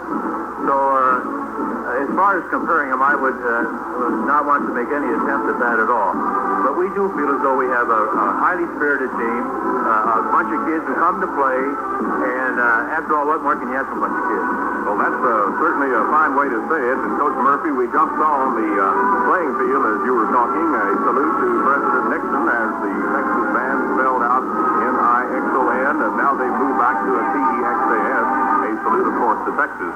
Is there general excitement about Notre Dame returning to bowl action after so many years? I would guess that nothing has happened in Notre Dame in my memory, and I have been around Notre Dame a number of years, that has so enthused our alumni, in particular, as this bowl appearance. It's just unbelievable. As I remember, the allotment of tickets for Notre Dame was 12,000, and they're long gone, and the clamor for them is something tremendous. Notre Dame will be very evident in Dallas on New Year's Day. I'm sure they will be. Thank you very much for being with us. We've been talking to Mr. John Murphy, the scouting coach for Notre Dame. It's been a real pleasure. We'll continue with the halftime activities in just 1 minute.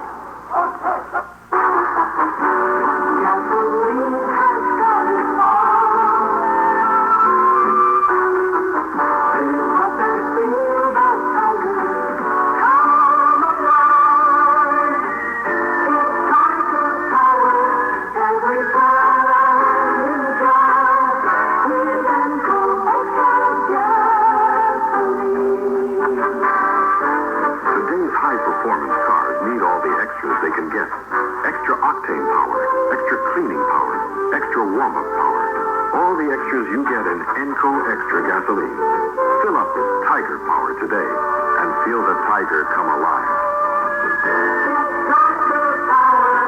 Every time you drive with Enco Extra gasoline. Feel the Tiger come alive. Feel the Tiger come. Been a great day of excitement here in the Ozarks of Arkansas as Texas and Arkansas are battling for number one. The Texas band has just completed its halftime show. The Arkansas band has just moved on field.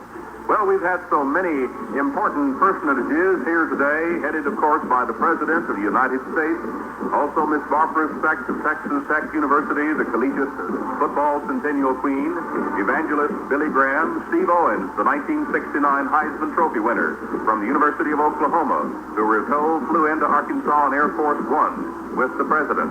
Also, the current Miss America, Miss Judy Ford of the University of Illinois.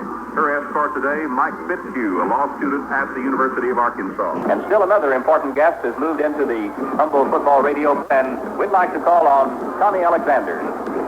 Right, Stan, we might mention that Arkansas is leading 7-0 as we're in the halftime intermission. We're honored to have with us a good friend of ours, the president of the Football Writers of America, Mr. John Mooney of the Salt Lake City Tribune. John, nice to have you here. Connie, it's a pleasure to be here. It's my first visit to Arkansas, but I'm really enjoying myself. And are you covering the game today? Oh, certainly. Have to work, too. They're going to make you work as well as enjoy all the excitement here. John, there are a great many of your sports writing colleagues from around the nation. What cities are represented here? I think we have them from almost all over Chicago, Des Moines, Nashville, Tennessee, Los Angeles. Jim Murray's here from Los Angeles. A lot of Texas writers, of course, are here. As I say, Chicago, Washington, D.C. I don't know. That press box down here is so crowded that some of us are sitting all over the place. We put quite a strain on the press facilities today. New York is represented. Atlanta. It's quite a game. John, you've been covering sports for many years. This is perhaps the greatest game in the 100-year history of college football so far as the build-up is concerned. What's your opinion about that? Well, it's just that everybody has to be lucky. I mean, you just don't get them, although last year somebody pointed out we did have USC and Ohio State playing, the top teams in the nation. But so very, very rarely, I think this is the second time maybe you've ever had the number 1 and 2 teams play in the nation late in the season when the championship is at stake. So it really makes it just a fantastic afternoon, and we're seeing a fantastic football game too, Connie. John Mooney, do you have any other observations to make? Well, I'm like the Notre Dame scout. I don't think the way Texas came back that last 5 minutes started to move the ball. I think we're going to see a lot of football in this second half. It's a long way. 7-0 isn't the final score, I don't believe. John Mooney, it's a great privilege to have you with us, and we'll be seeing you around the circuit from time to time. Fine, Connie, and good luck to all the boys. Thank you very much. Once again, Stan McKenzie. And let's take a look at the first half statistics in this football game, as in the background you hear the University of Arkansas band as they move through precision marching and revolving triangles and a host of other very exciting, colorful-looking maneuvers on the field. In the first downs department, Texas had 8, Arkansas 7. Net yards rushing, Texas 104, Arkansas 50. Net yards passing, Texas 20, Arkansas 73. In the passing department, Texas tried 4, completed 1, had 1 intercepted. Arkansas tried 7 passes in the first half, completed 4, had none intercepted.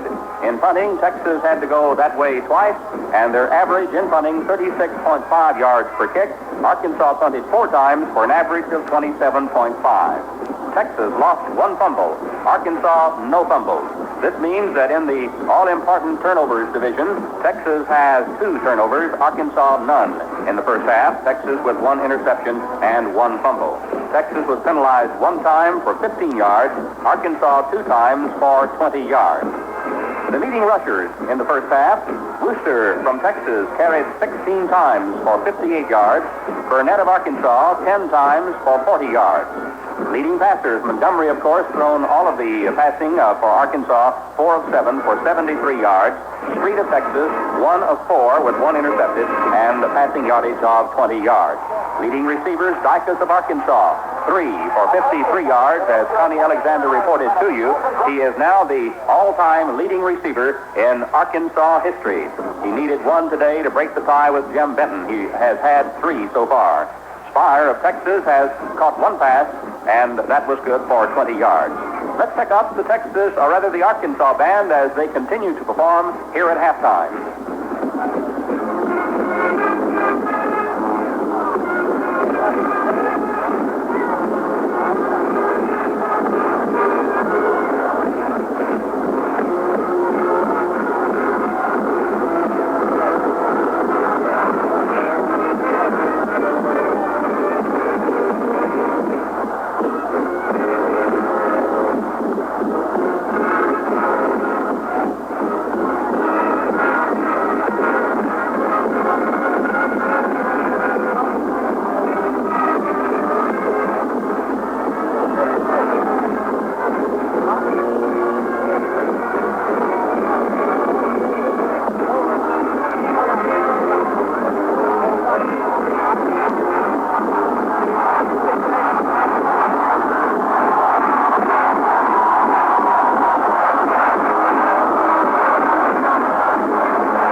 Concluded its halftime show, actually still on the playing field, the Texas Longhorn team came roaring back on field.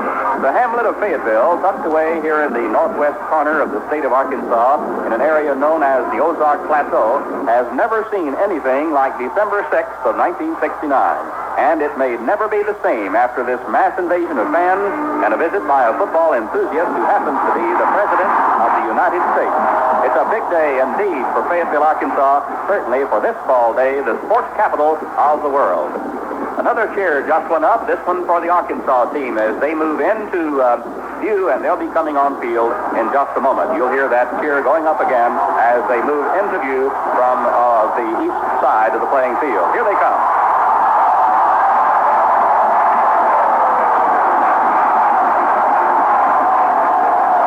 Actually, this great sports spectacle did not start at 12:20 p.m. with the shrill sound of the referee's whistle.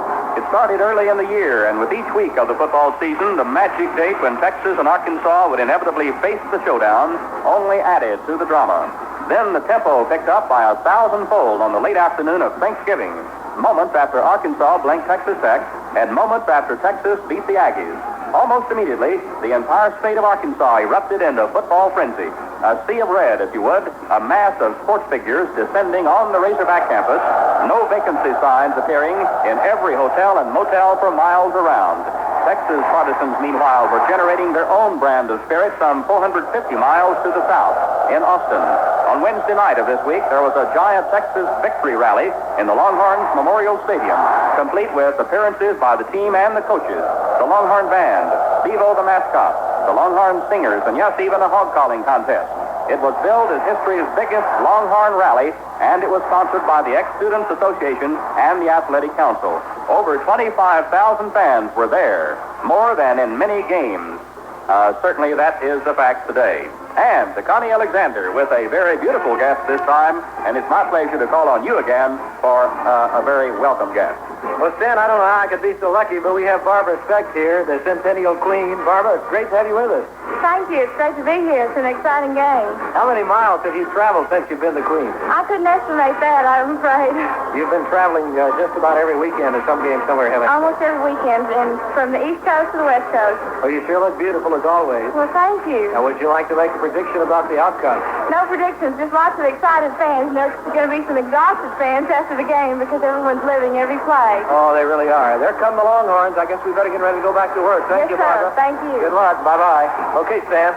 Well, actually, this great sports spectacle, as we said, started early in the week, and it still remains to be seen today. And two quarters of action, which has the greater innate power, the immovable object or the irresistible force. Arkansas with the nation's best defense against scoring, Texas with its greatest scoring machine of all time. Arkansas with a penchant for the forward pass as a passport to touchdown riches, and with the league's top rusher in Bill Burnett. Texas with the nation's best rushing record, and like Arkansas, mighty stingy in the yielding of real estate. In a nutshell, both teams with great offensive and defensive credentials, and both undefeated. Arkansas tees up the ball. We're ready for football action again. And here once again to describe the action, Connie Alexander. Texas will be receiving. They get to exercise the option here in the second half, and they want the ball. They got to have it. They're down 7-0. We have 30 minutes to go. Fasten your seatbelts. McClard ready to kick with the wind, about 8 miles per hour. Kicking for the North 40. The advance. Leather meets leather. It's a spiral going out of bounds down around the 13-yard line of Texas. So Texas will probably take the 5-yard penalty on a new kick at the Arkansas 35.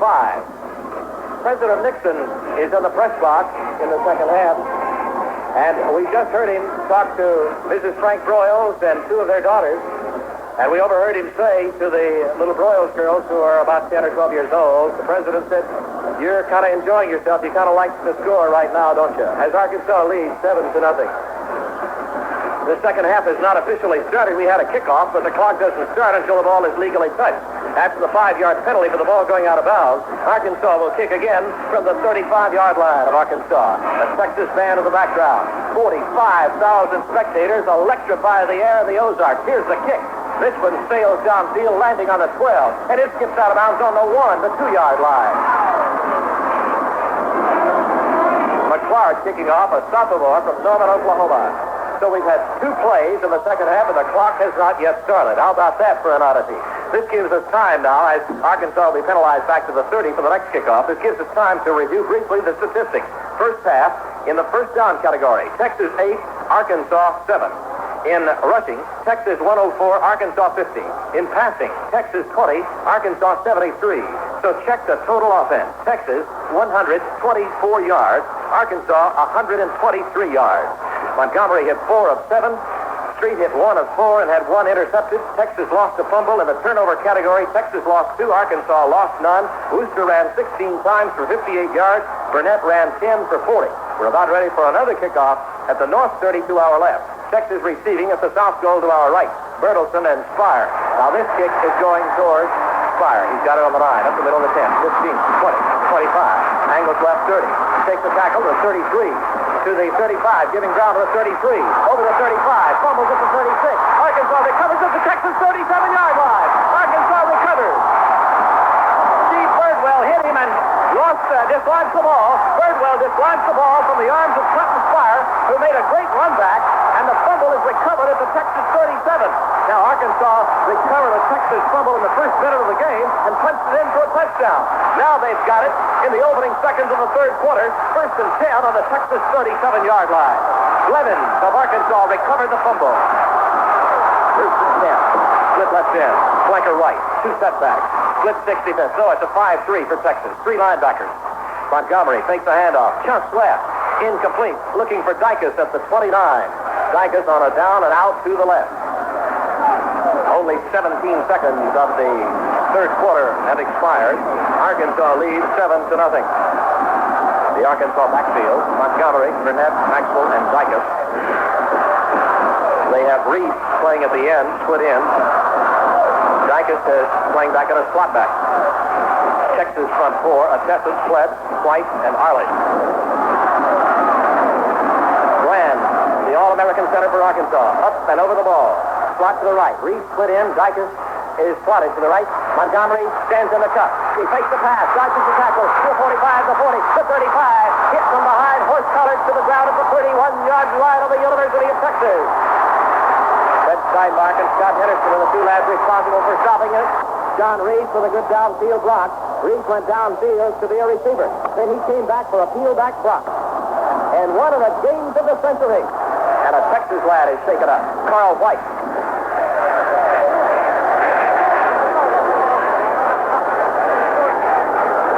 There is a called timeout on the field with a score. Arkansas 7, Texas nothing. Now Stan McKenzie. Your car's engine can't catch cold, but it can get clogged up. Oil streams can get dirty. Intake manifolds can get clogged. PCV valves can get all choked up.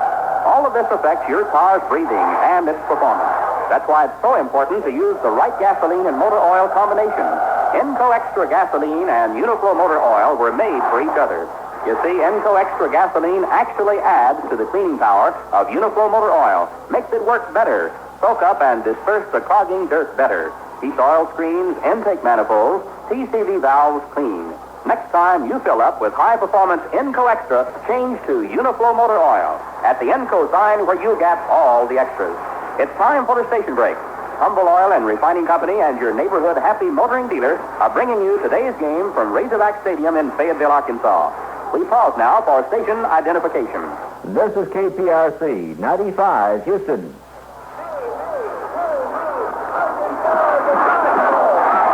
Back to play in third quarter action from Razorback Stadium. Here again, Connie Alexander. Carl White, defensive tackle for Texas, is out of the game now, favoring his left knee as he was assisted off the field. He is replaced by Scott Palmer, a 230-pound junior at defensive tackle from Houston Westbury. The snap to Montgomery. He crawfishes the pass. He has protection. He throws Dicus open on the 11. He's got it to the 10. The 5. Over for a touchdown for Arkansas.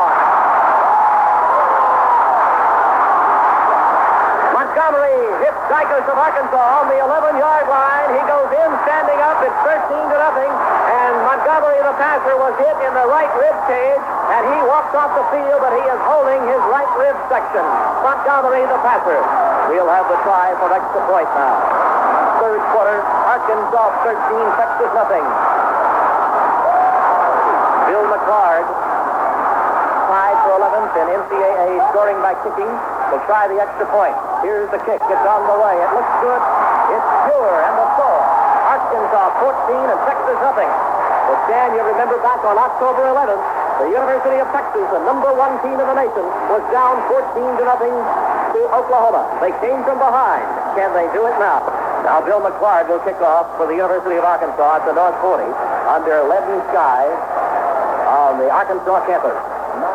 Arkansas leading 14-0. Spire and Bertelsen are deep. The advance by McClard. End over end, bouncing on the 17 to Spire at the 3, up the middle to 5, 10, 15, angles left to 20, out to the 25, caught around the right hip by one tackler and sandwiched by another at the 28-yard line of Texas. Spire on the run back, Bracketed by two lads from the Arkansas kickoff unit. David Hogue was the first man to make the scene. Our spotters this afternoon, Bobby Ermel of Texas, Bill Lavender of Arkansas, doing a tremendous job. Spire splits off to the right, 8 yards off the tackle. Wide backfield, 6-2-2-1 Arkansas defense. The ball is given to Coy. Coy slants to the left side. He is swarmed at the 30-yard line of Arkansas and carried across the near sideline by 4 Arkansans. Lynn Garner was the first man to horse collar him, bear hug him, and they rode him over the near sideline, and the ball is being brought in at the 31-yard line of Texas. It's going to be second down and 8 to go as the ball was placed out officially after the kickoff at the 29 of Texas. It's second and 8 now for Texas at their 31. Randy Stout comes in place of Bobby Mitchell at left guard for Texas, 250 pounds.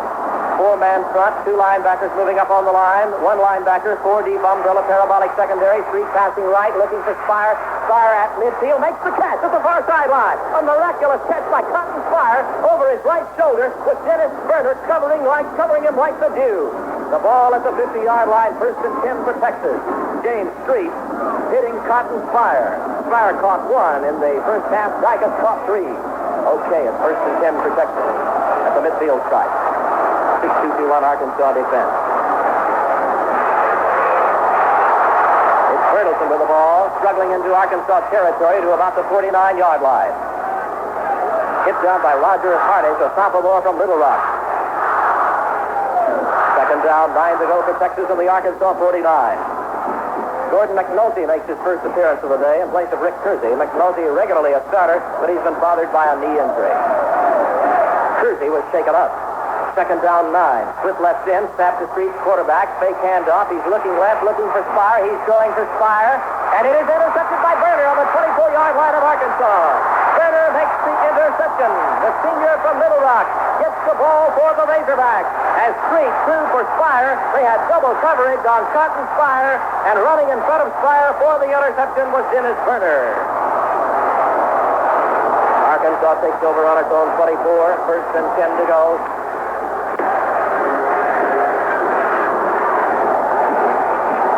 Now we have a brief delay downfield. Let's see, no, there's not a timeout. Arkansas is coming to the line of scrimmage. Montgomery is back in there at quarterback. He was favoring his ribs after throwing the touchdown pass, but he's in. He fakes the handoff. He throws to Dykus left flat on the 24, the 25, the 30, the 35. Runs into a shoulder at the 37.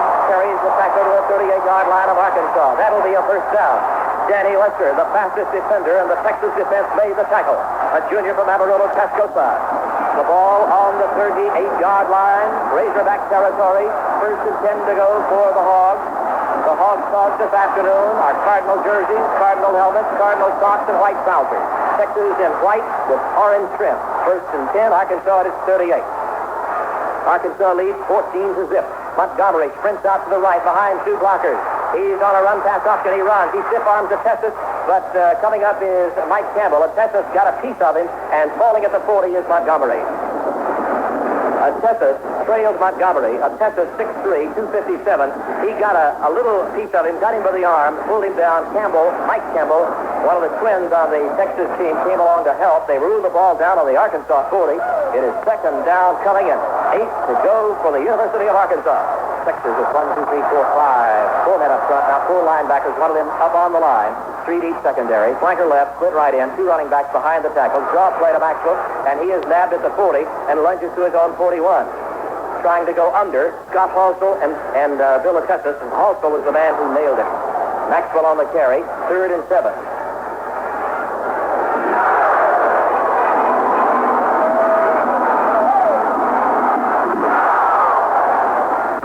Down 7 to go for Arkansas. As it maneuvers from its own 41-yard line, Arkansas sets the slot to the wide side. That's to the left. It's a 4-4-2-1. It's a 4-5-2 defense. Montgomery runs option left. Pitches for left. Squeezing behind the block over the 40, the 45, the 50. Loses his balance and regains it at the Texas 45. Then is caught at the Texas 41 and dropped by Greg Platt of Texas. At the Texas 41, the tackle is made. Bruce Maxwell with a good block. Bill Burnett on the carry. The power sweep to the left. Greg Platt was the man who hit the ball carrier first, and then Fred Steinmark cinched the tackle on the Longhorn 41. First and 10 to go for Arkansas. Arkansas leading 14-0. Texas with a winning string of 18. Arkansas undefeated in 15 games. The last time it lost was against Texas last year. To the line of scrimmage now. Brand of Arkansas over the ball. Dicus splits it right in. Reese flank to the left. The pass is back at the far sideline. 2 step back. A flag just before the snap. Montgomery takes it, but the play does not get off. It's going to be 5 yards against Arkansas, delay of game. They took more than the prescribed 25 seconds to snap the ball, as Montgomery was communicating with a couple of his backs who did not seem to be lined up where he wanted them. By the time they got set, the 25 seconds were gone. The penalty will be first and 15. Arkansas operating at the Texas 46. Third period, Arkansas on top, 14 to goose egg. Flanker left, split right in, 2 step back. Montgomery yelling the signals. He has the snap. He gives to Burnett. Burnett filters through at right guard to the 41-yard line of Texas. Glenn Halsell and Scott Henderson, the 2 linebackers, are the lads who accomplished the splashdown. Ronnie Hammers and Rod Brandt opened the way, and Bill Burnett knifed through. 189-pound running back who leads the Southwest Conference, came into this game with 818 yards. He had 40 in the first half. That would give him 858 up through the first half. He ran 859 yards last year. Flank to the left, split right in. Second down for Arkansas, about 8 or 9 to go. And there goes Maxwell. The kicker, that's Burnett with the ball. Right up the mainstream to about the 37-yard line. Greg Fletch, the fine arts major from Sherman, is the lad who sinks in. Now let's see where they've got the ball. It's just inches outside the Texas 37. It's going to be third down and 6 to go. Third and 6 to go for Arkansas. The Texas 37 also goes out, replaced by David Richardson, a Texas linebacker. 4-man front, 4 linebackers, 3 deep secondary, rotated toward the Arkansas slot, which is to the right. Montgomery sprints out to the right, has good protection, lots of time, dodges a tackler, but that tackler has him nailed at the Texas 43, and that's Bill Atesas. Cool and calm Bill Montgomery, just as cool as an igloo, kept looking for those receivers. They tackle him for a loss. It's going to be 4th down. The ball is brought in on the Texas 42. 4th down, 11 yards to go for the Razorbacks. Gary Stockel, their punter, is in. 6'5", 225 pounds. Punting to Fred Steinmark, 168 pounds. Good snap. The punt. Wobbling spile toward the near corner. Landing on the 2. Bounding into the end zone for a touchback. 42-yard punt.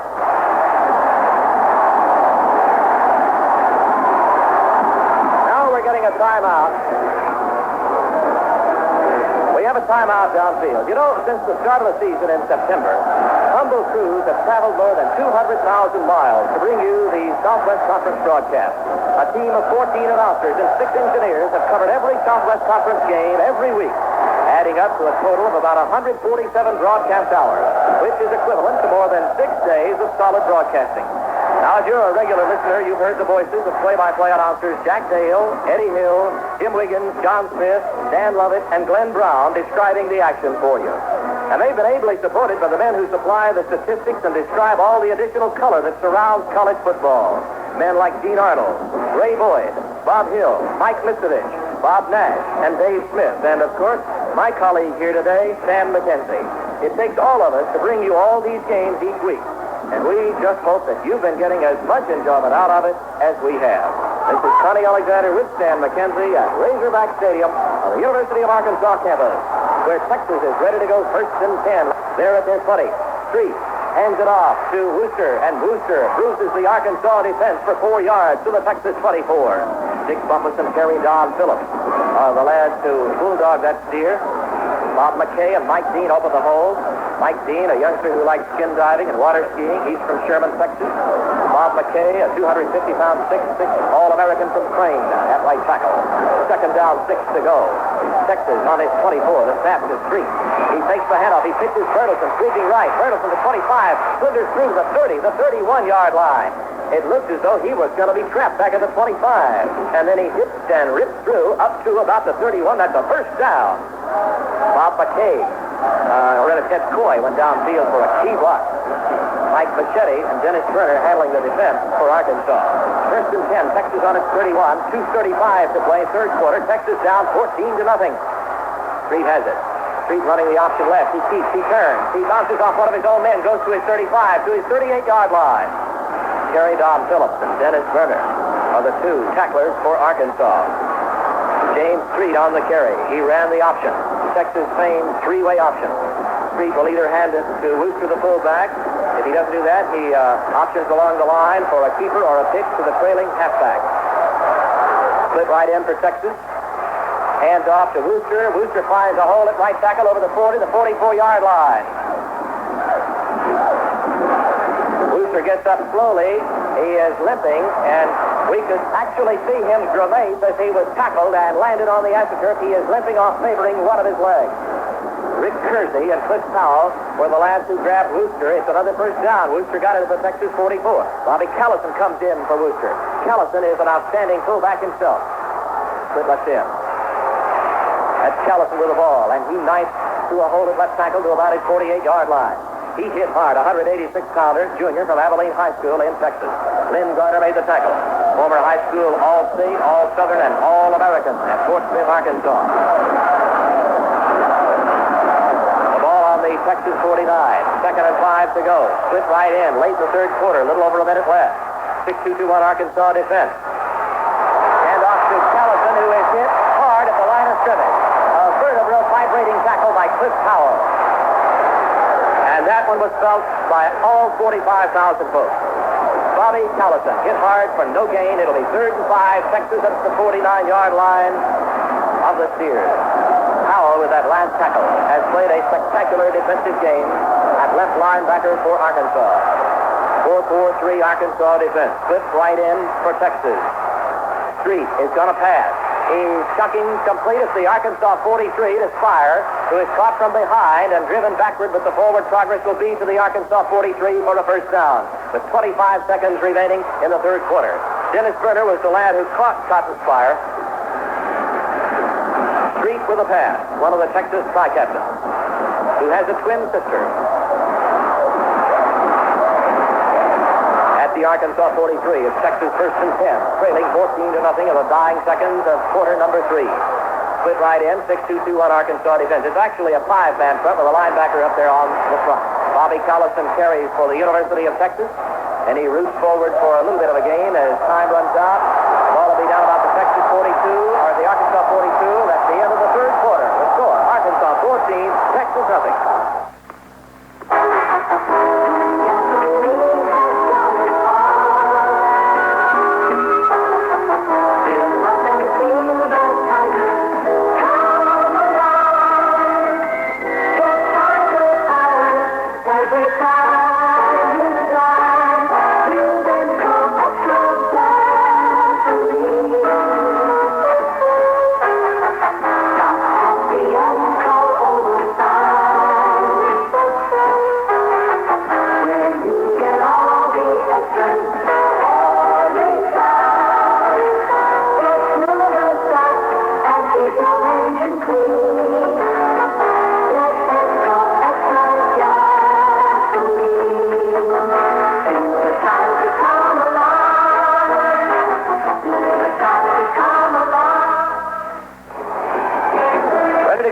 Concluding quarter in Fayetteville. It'll be 2nd down and 9 for Texas on the Arkansas 42-yard line.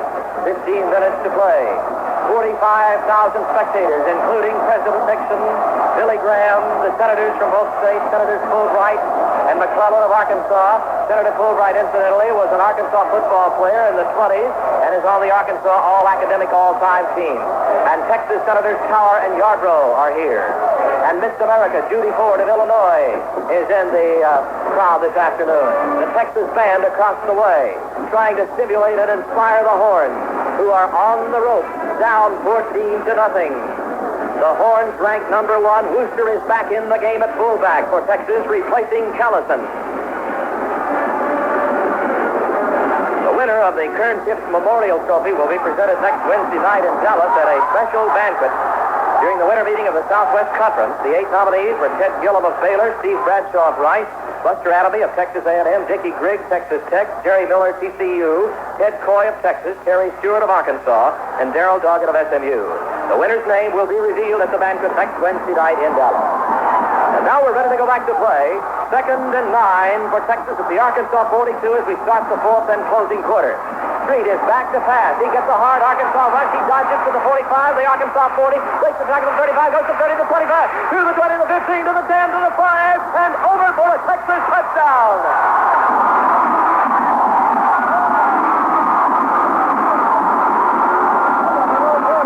James Street goes 42 yards for a touchdown for Texas. One desperate defender, Dick Muppet, was chasing him, but he couldn't catch him. As Street ran desperately for the near corner, went in standing up. Bob McKay and Charles Spire threw getaway blocks on the 42-yard touchdown dash by James Street of Texas. The try for extra points. They're going to go for two. Texas apparently is going for two. They are not going to try for one. It's 14-6. They're going to go for two. They're at the line of scrimmage on the 3-yard line. Snap to Street. Takes the handoff. He runs the option. He keeps. He dives for the end zone. He's there for 2 points.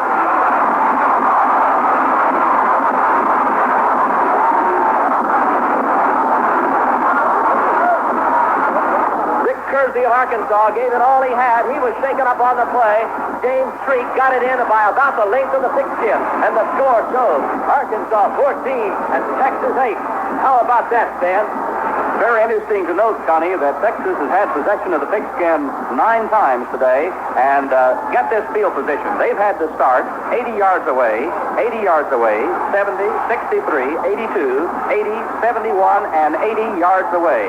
They finally pushed it across on their last possession, and they've used 55 plays today. Arkansas 37. It's a new ball game. Arkansas leads with almost a full quarter to go. It's Arkansas 14 and Texas 8. Only 13 seconds of the fourth quarter are gone. Now Texas trails by only 6. They came from behind against Oklahoma. They were down 14-0. They won 27-17. Happy Feller will kick off. James Patrick Feller from Fredericksburg, Texas. Bruce Maxwell and Bill Burnett are deep. Burnett standing at his own 1-yard line right in front of the goal post. Maxwell over at the 8 at the far hash mark. And a Mike Hendren in the run-back unit for Arkansas at his 8 at the near side. In 11 coaching confrontations, 45-year-old Darrell Royal holds a 7-4 edge over 44-year-old Frank Broyles. They're on opposite sides of the gridiron here again this afternoon. Darrell pacing along the far sideline, Frank along the near sideline, both of them with hands in pockets. Darrell, completing his 13th year at Texas, has produced 10 bowl teams. Going for his second national championship, his 6th conference crown. Frank Broyles, finishing his 12th year at Arkansas, has been architect of 8 bowl teams. Also is going for his second national championship and his 7th conference title. Their records in the 60s, Darrell 88-4, 19-3, Broyles 82, 22-1. Here is a long kickoff by Feller, 70 yards with the tailwind. It'll be a touchback, and Arkansas will take over at its 20-yard line. Frank Broyles and Darrell Royal themselves, both collegiate stars. Their teams are doing battle this afternoon before the eyes of the sports world. And one of the greatest confrontations in the entire history of football. Arkansas takes it. First and 10 at its own 20-yard line. 14 minutes, 47 seconds to go until quitting time. 45,000 clock watchers on hand here at Razorback Stadium. Arkansas has a tight left end, 2 running backs, a slot to the right. 6-2-2-1 Texas defense. Montgomery gives it to Burnett. Burnett runs into a barricade at right tackle. He gets 1 yard. Big Bill Atesses was the man who gummed up the work, 257 pounds. He wears 23 pounds of pad. And that was what shot Bill Burnett, the 189-pound sensation from Bentonville, Arkansas. Burnett is tied for 3rd nationally in scoring coming into today's game. He has 1 touchdown today. Montgomery is back to pass on 2nd and 9. He's cool. He throws to Dykes on his own 39. To the 40. Dykes jumps at the Arkansas 41-yard line. Wrestled down by Danny Lester of the Texas Anti-Aircraft Unit in the deep secondary. Dykes with a reception. He caught 9 passes against TCU earlier this year. Had 33 receptions coming into the game, and this afternoon has set the Arkansas career record. It was formerly 83 career receptions. Dykes has surpassed that. He has 1 touchdown catch, along with a touchdown by Burnett. First and 10, Arkansas at its own 41. Slot to the right, toward the wide side of the field. Here's the option. And there's a pitch to Burnett, sweeping right, the 40. He is hit at the 43 and flowed and comes down at his own 45. Bill Burnett on the carry. Also was the man who got it. Glenn also closing the muscle gap at the 45-yard line of Arkansas. It's going to be second down. 7 yards to go for the Razorbacks. A frenzied crowd at Razorback Stadium. The Battle of Fayetteville. 13:25 left in the game. Arkansas leads 14-8. Don't go away. Slot to the left side. 4-4-3 defense. Overshifted toward the Arkansas slot. Montgomery runs option. He keeps turn to his own 47.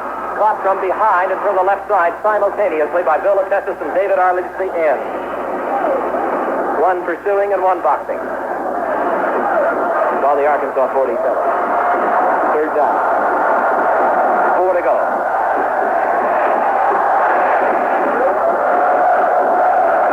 Richardson in for Hallsville at the Texas linebacker slot. 4-4-2-1 defense. Slot to the right. Split left end Arkansas. Montgomery dropping back to pass. Back spaces to his 39. Fires down the middle to Vikings. He makes the grab at the 38. He's up on the Texas 35. There's a flag. There is a flag. Illegal procedure, preliminary signal against Arkansas. And that cheer in the background is from the Texas delegation. The pass was from Montgomery to Dykes. It was good, and he carried it to the Texas 35. But that one is being negated by the 5-yard penalty for illegal procedure against Arkansas. Now that signal covers 11 different infractions. And generally, though, is for a false start. Somebody up there in the line simulating the start of a play.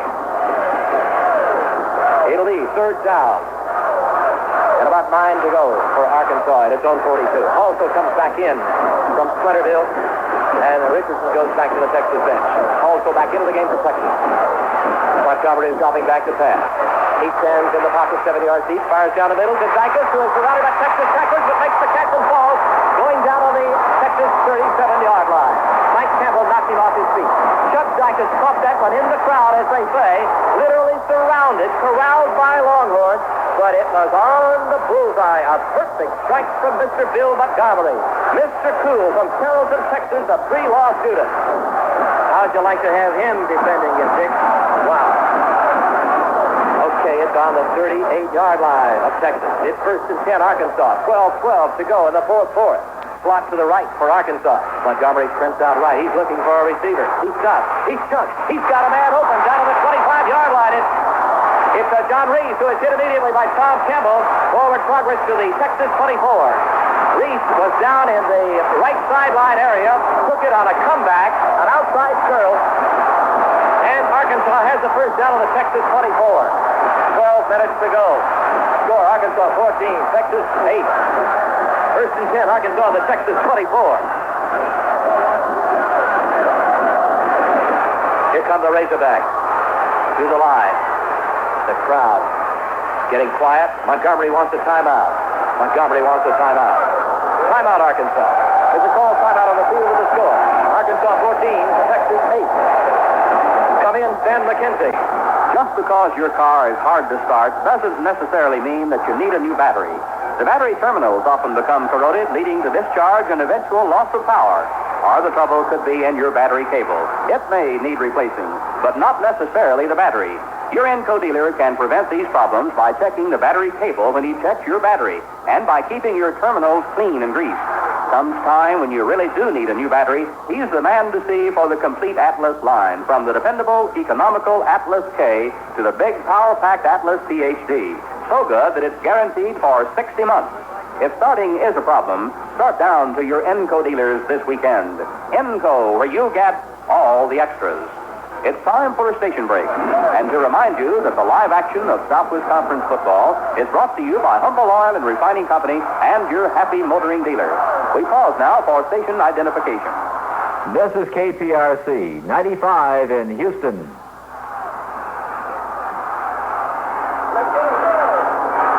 Welcome back to the sights and sounds of Razorback Stadium. This is Stan McKenzie with Connie Alexander. We're in the fourth quarter. Arkansas leads Texas 14-8. Back to play with Connie Alexander. Okay, Stan, everybody's uptight, and this game is out of sight, as they say. We're ready to go 1st and 10 on the Texas 24th, Arkansas ball. Montgomery has the snap. He drops the pass. He's throwing deep, way over everybody's head. There is a flag. There is a flag thrown about the 19-yard line of Texas.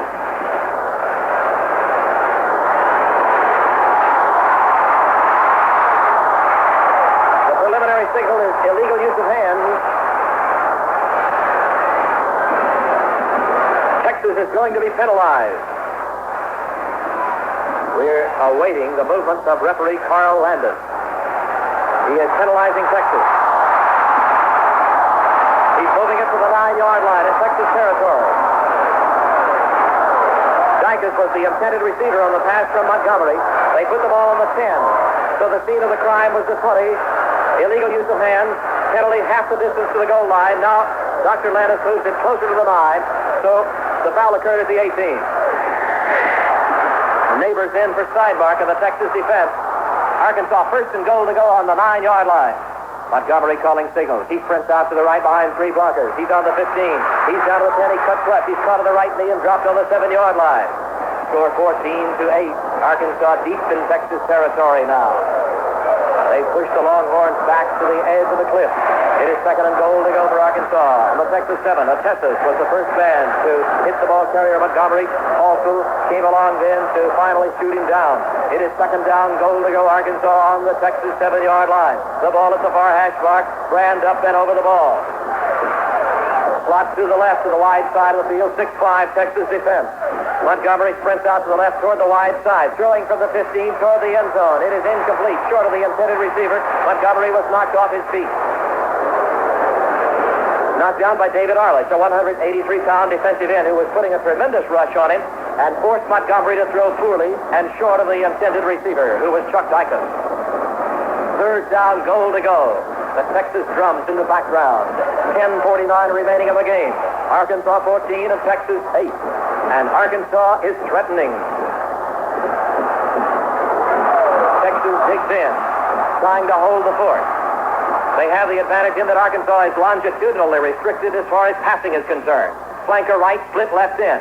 Montgomery sprints left to the wide side, throws toward the end zone, intercepted a yard behind the goal line, up to the goal line, to the 5, to the 10, to the 15, to the 20-yard line comes Danny Lester. Lester intercepted in his own end zone, a yard behind the goal line, stealing it from the waiting arms of Chuck Dicus, and he ran it out to the 20-yard line of Texas. Texas takes over. 10:39 to play. Montgomery was the man who made the saving tackle on Danny Lester, who has just skyjacked his 4th pass of the season. 10:39 to go. The Texas fans.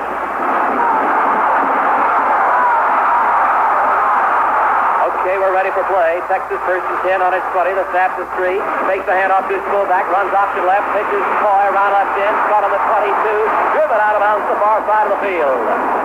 Caught in a web of tacklers. Dennis Berner and Lynn Garner. The Arkansas aficionados. 40,000. Texas, 5,000 rooters. The sun is AWOL here at Razorback Stadium.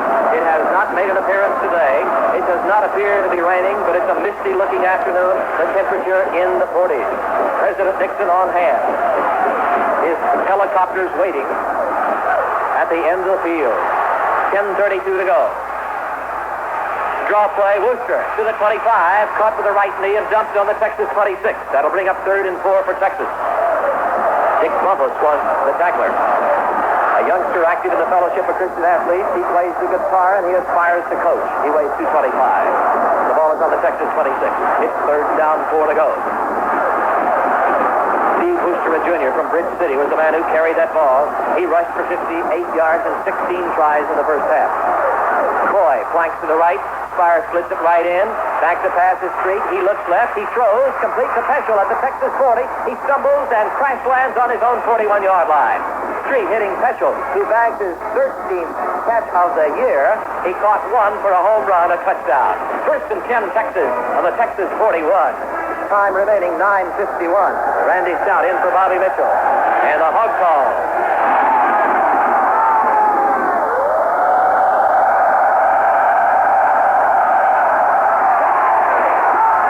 The snap on 1st down. It's the option reverse with Spire running around right end to the 40. He's to the 45 to the 50 down to the Arkansas 46. He spins and carries the tackle inside the Arkansas 45 and out of bounds. That's the 44-yard line of the Razorbacks. Bob McKay downfield with the block. Bobby Field, Mike Boschetti are the tacklers. The ball is is brought in on the Arkansas 45. First and 10 for Texas. 9:22 to go in the game. Arkansas leading 14-8. Now Texas is 45 yards away from the tying touchdown, and here they come to the line of scrimmage. It's the Y backfield. The snap is the Street. The handoff is the Coy off left tackle. He struggles down inside the 40 to the 39-yard line of the Cardinals. It's Coy from Belleville, 212-pound senior.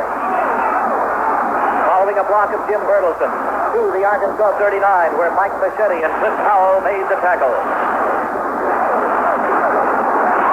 Second down, 4 to go. Flanker left, split right in, and Street wants the timeout. Street wants the timeout. That stops the clock with 8:42 remaining in the game. Arkansas leads 14-8. It is second down and 4 to go for Texas coming up at the Arkansas 39. A great many writers are here, many dignitaries, and most of them stayed at Bella Vista, the resort about 30 miles north of Arkansas last night, and we want to thank the officials, Mr. Cooper, Mr. Billingsley of Bella Vista, for their great hospitality last night. Here's Sam McKenzie. Do you know that these humble football broadcasts are the oldest continuous radio programs of any sort under one sponsorship in the United States, or quite possibly the world? Nearly 2,000 intercollegiate Southwest Conference games have been aired since that last October of 1934 when Rice played Texas. This season alone, we broadcast 49 games. And as this is the season's closer, I'd like to tip my hat to the guys who get us on the air every week. I mean engineers, Charles Bowles, Elvis Clark, Buddy Krause, also O.B. Johnson, Dan Opheim, and Richard Meeks. Without them, we'd just be talking to ourselves, Connie. With Texas' score here in the first play of the fourth quarter, that put Texas over the 400-point mark for 1 year, Connie. That's easily a new Southwest Conference and, of course, a new team record for Texas. Right, Stan, we're ready to go back to action now. It is second down, 4 yards to go for Texas on the Arkansas 39. The ball comes 25 yards from the far side of the field with 8 minutes and 42 seconds left of the game. Flanker to the left, the right end is split. And the handoff is given to Wooster, and Wooster swirls into the line. The unswervable Mr. Wooster goes to about the 38-yard line. Bruce James, Terry Don Phillips team up for the tackle. The ball on the Arkansas 38, third down and 3 to go. Texas is in what would probably be called 4-down territory. Third and 3 to go. To the line of scrimmage come the horn. 4-4-2-1 Arkansas defense. Moving into a 5-man front just before the snap. Street has it. Street pitches out to Coy, who juggles it. It bounces. He dives for it at the 42. Struggle at the Arkansas 42. Arkansas's ball! Arkansas got the ball!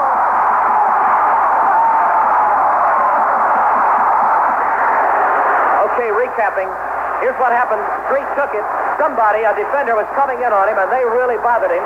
He pitched it, trying to get it away to Coy. It was McNulty who was bothering him, McNulty or Bumpus.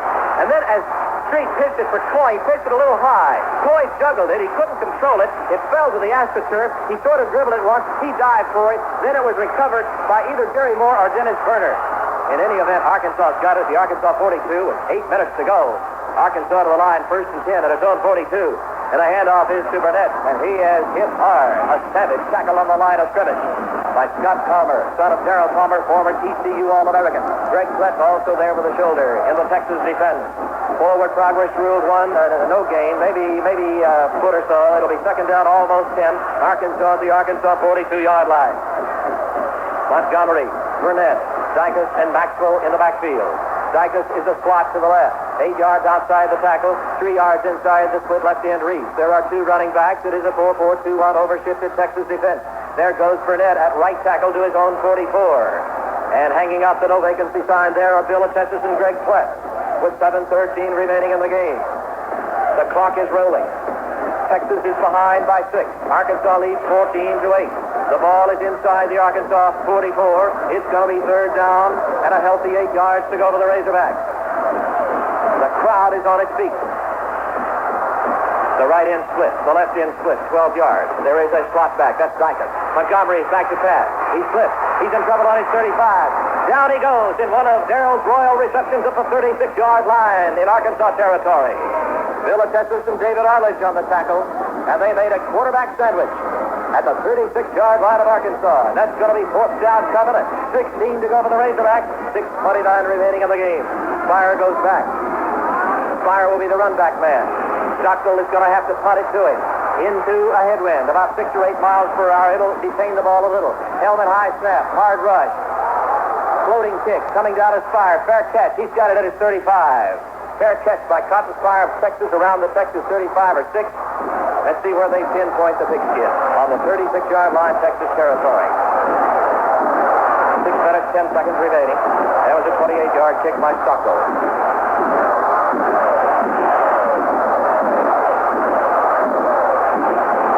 Texas to the line.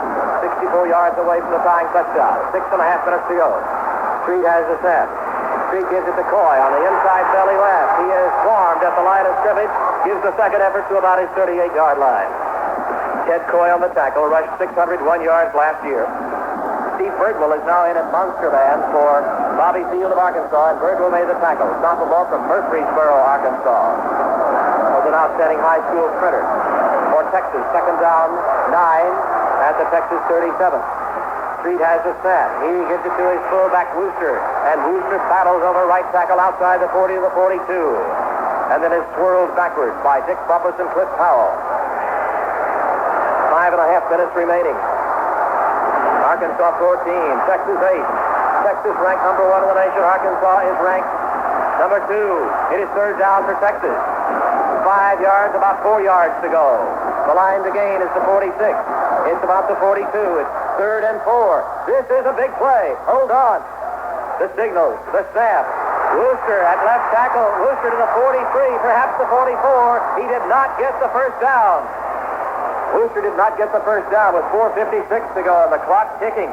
Dick Bumpus collided with Wooster first. Mike Machete and Lynn Garner then came along to finally send him earthward. And Texas wants a timeout. James Street, the Texas quarterback, is going over to the far sideline. We'll put the binoculars on this and see if we can try to determine what Street's doing. He's talking with Darrell Royal. 4:47 left in the game.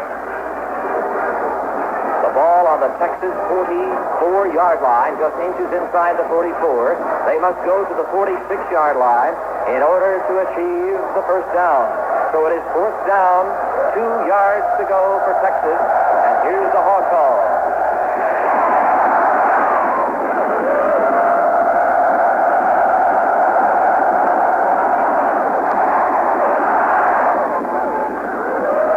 Arkansas hog call, and will that be the death knell for the championship hope for Texas?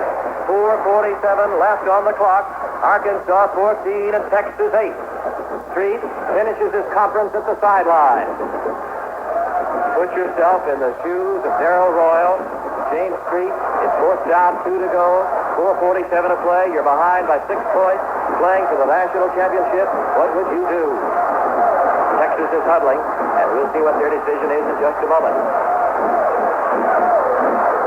They're huddling so long, they're surely not going to punt. Here they are on the line of scrimmage. They're going to go for all the marbles. Good right in. Street has it. Takes the handoff. He's going to pass. He's throwing the bomb. He's looking for Peschel. Peschel has it. Peschel is down on the 13-yard line of Arkansas. How about that one? 2 to go. They throw the bomb on a flag pattern to Randy Peschel, who catches it over his shoulder behind Jerry Moore and Dennis Werner inside the 20. He lands on the 13. A 45-yard gain. How about that for strategy? A 45-yard gain on the bomb coming with 4th and 2 to go. 4 minutes and 34 seconds left in the game. Arkansas 14, Texas 8. Here come the horns at the Arkansas 13. First down and 10 to go. Street calling the signals. Street gives it to the second man, Coy, at left tackle. He's to the 10. He's to the 5. He wiggles to the 2-yard line. Coy down to the 2, where Mike Machete saves the day for the Arkansas defense. Now let's paint the picture for you. 4 minutes, 17 seconds to go. The clock stopped on the first down. It'll start as soon as the ball is ready for play. Arkansas leads 14 to 8. They're ahead by 6. But now Texas has an opportunity to get in there. They're on the 2-yard line. First down and goal to go. First and goal to go. Texas on the Arkansas 2. 6-5 Arkansas defense. Hand off to Bertelsen. Bertelsen up the middle. He's going. He's going for the touchdown. And ladies and gentlemen, and that ties it up at Arkansas 14 and Texas 14. Now, here comes Happy Feller, the Texas place kicker. His record this year, 42 out of 44. He had a long string before getting it broken. If he makes this one, he'll not only put his team ahead, but he will break the conference record for total extra points in a season. Wigginton will hold. The wind is not much of a factor. It's tied 14 and 14. The linemen are down there. Here's the snap. It's on the tee. It's off the toe. Bingo! It's Texas 15, Arkansas 14. And here's Ned McKenzie. Funny, that drive went 64 yards. It took 6 plays. Of course, the big bomb, as you described it, 45 yards, a pass from James Street on a 4th and 2 situation. Now, this is the situation. There's 3 minutes, 58 seconds remaining. Texas leads by 1 point, 15 to 14. The Hogs will have the football, and it's anybody's ball game. Back to you, Connie. 3 minutes and 58 seconds to go in the game. Now you remember, Stan, in 1965, when Texas was down by about 3 touchdowns. They came from behind. They moved ahead in the closing minutes. Then Arkansas came from behind to win 27 to 24 right on this gridiron. Here's the kickoff by Feller, and he powers it deep, deep, deep over the shoulder of Burnett, 65 yards away off Burnett's fingers for a touchback. So, 3:58 to go. Arkansas 14, but now Texas 15, after Arkansas enjoyed the lead. Let's try to get a look at Darrell Royal. If I can just single him out on the sideline. I can't see him.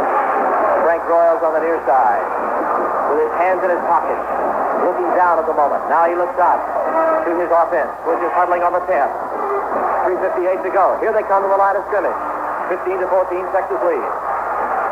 Split left in, split right in, flanker to the right, 2 running backs. Montgomery back to pass. He chunks, complete to Dicus on the 26. He's hit immediately by Henderson and dropped on the 25 of Arkansas. Montgomery chunking to Dicus. Dicus has made the American Football Coaches Association All-Star squad this year. An honorable mention All-American is a junior from Garland, Texas. He was down on the Arkansas 25. It'll be 2nd and 5. Richardson in for Halsell of the Texas defense. Montgomery is back to pass. Stands on his own 17. Fires it up the middle. It is dropped by Pat Morrison on a hook at the 33-yard line. Morrison had to leap a little. 220-pounder who's about 17 this season. 3 for a touchdown. That stops the clock with 3:25 remaining in the game. That brings up 3rd down and 5 to go for Arkansas. Texas leads 15 to 14. Texas 15 to 14. 3:25 to go. Here's 3rd down and 5. This is a critical time. Texas is digging in, fortifying its defense now. Arkansas to the line. They're splitting their left end.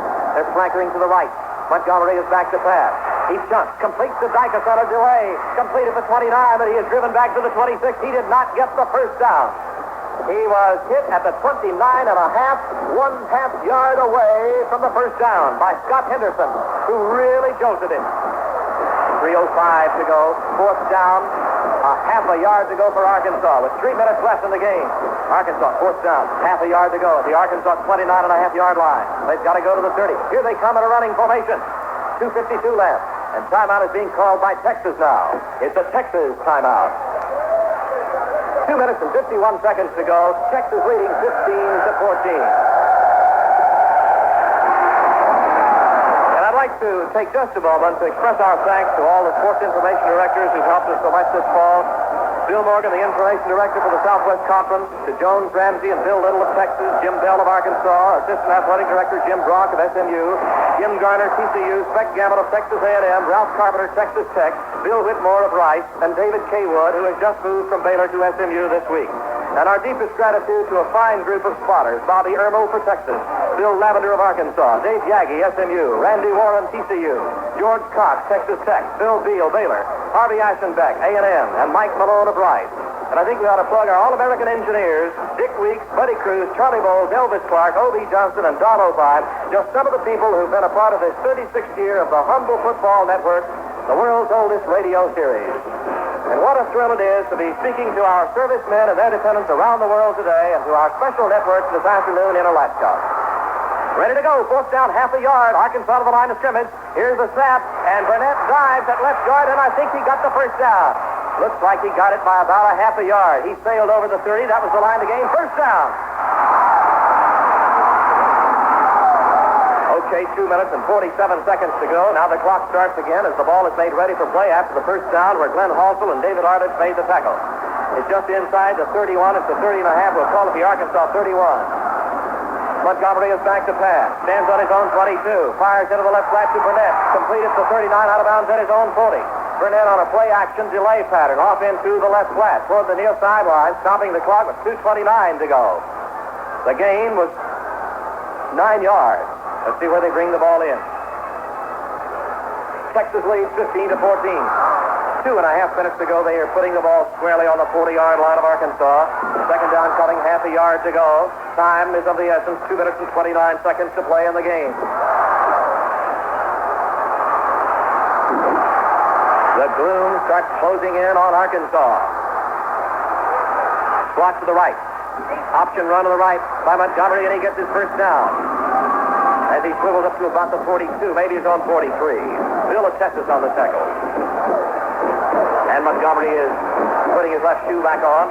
The ball is on the 42.5-yard line of Arkansas. 2 minutes, 25 seconds to go. First and 10 for the Razorbacks. Now the clock starts. 2:22 remaining. And a timeout is called by Arkansas's Montgomery as he is having to put his, make an adjustment on his right shoe. That stops the clock with 2 minutes, 21 seconds to go. Stan? Well, again today we're seeing in this Southwest Conference encounter two of the nominees for the Kern Tips Memorial Trophy.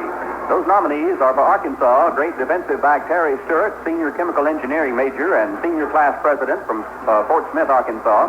He carries almost a 3.5 grade average. And for Texas, halfback and tri-captain Ted Coy, senior communications major from Belleville, Texas. Ted has maintained A's and B's in all advanced journalism courses at Texas, a young man with a rich gridiron heritage. To be nominated for the Kern Tips Memorial Award, which was presented last year to Chris Gilbert of Texas, an athlete must be a senior of high academic standing, of unquestioned morals, and he must display qualities of sportsmanship and be the best player on the team who meets these other criteria. Back to you, Connie. Arkansas is ready once again. First down, 10 to go at the Arkansas 42. And now as they come to the line of scrimmage, there is another brief delay. Arkansas goes back to re-huddle. A towel is placed over the ball. As it is raining in Arkansas now, and thousands of umbrellas spring up like weeds in a yard across the way. 45,000 spectators here. Arkansas breaking out of the huddle now. 2:21 to go. Flanker right, split left in. Montgomery gives it on the draw to Maxwell, and Maxwell is caught at the 42 and lunges forward to about his 44.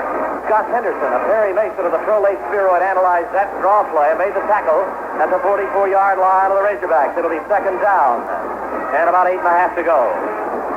Between 8 and 9 yards to go. 2 minutes remaining of the game. Texas leading 15-14. Flanker right, split left in. Montgomery backpedals to his 35 to pass. He reads the coverage. He fires to the left side, and Burnett catches it at the near sideline and goes out of bounds to the Texas 46-yard line. Can they get into field goal range? Burnett caught the pass. And they're bringing it in on the Texas 46. Now McClard, their field goal kicker. Let me have McClard's tag. McClard, their field goal kicker, has kicked one 56 yards in high school. Arkansas moving into the wind. A minute 51 to go. The ball on the 46-yard line of Texas. Texas leads by 1 point. Slot to the right. 4-man front. Montgomery back to pass. He fires to the left side. Burnett has that sideline pass again. He makes the catch at the 39. He does not get out of bounds. He is stumped by Bill Zapalak, who sends him earthward at the Texas 39. A minute 37, the clock rolling. A minute 35. It is second down coming for Arkansas. About 3 yards to go at the Texas 39. A minute 28. Texas leads 15-14. A minute 25 to play. Slot to the right side. Montgomery wants the timeout. He simply turns, signals timeout, and starts walking over toward Coach Frank Broyles at the near sideline. And Montgomery is conferring with one of the Arkansas assistants who is on the phone up to the press box. We saw the coaches from the two teams come back to the dressing room up here to the press box where they scout.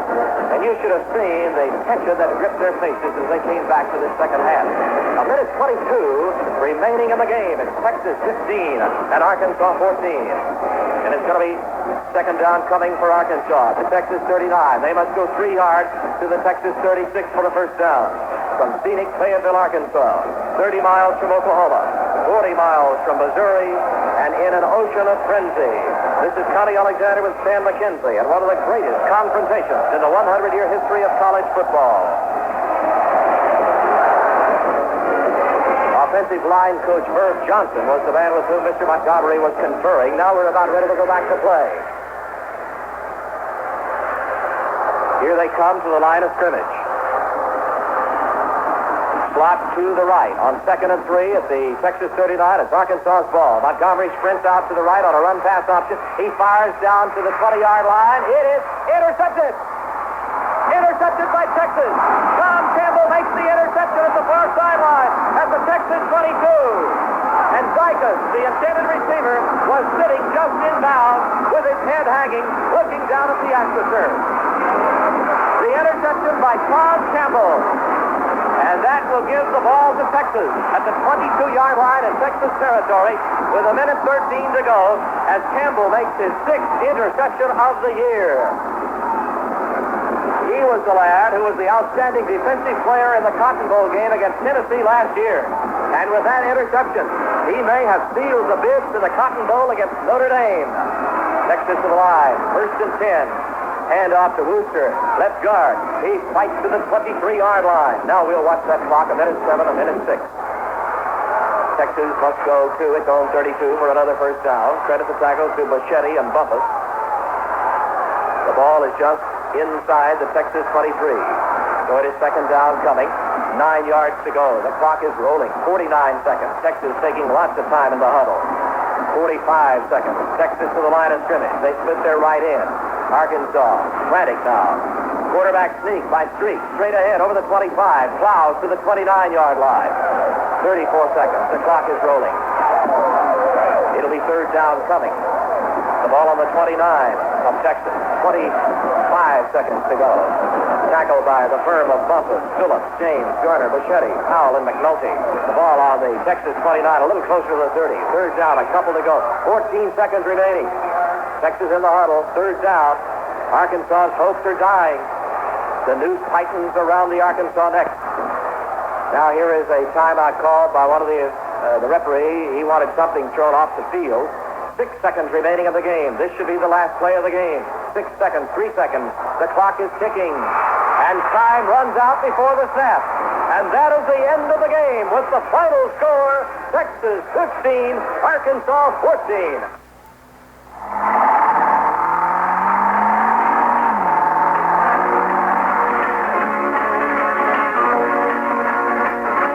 Today's cars are called high-performance cars because they do things cars didn't do a few years ago.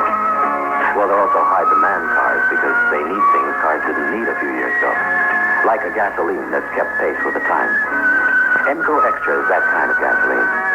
We call it a high-demand fuel because it's blended to give a big engine everything it needs, like extra starting power and extra warm-up power.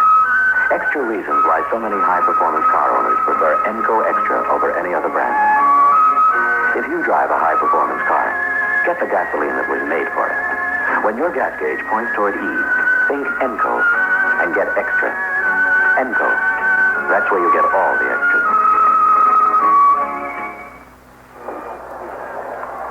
Connie Alexander with Stan McKenzie at Razorback Stadium, where Arkansas has just lost to the University of Texas by a final score of 15-14 in front of the President of the United States, an overflow crowd of 45,000.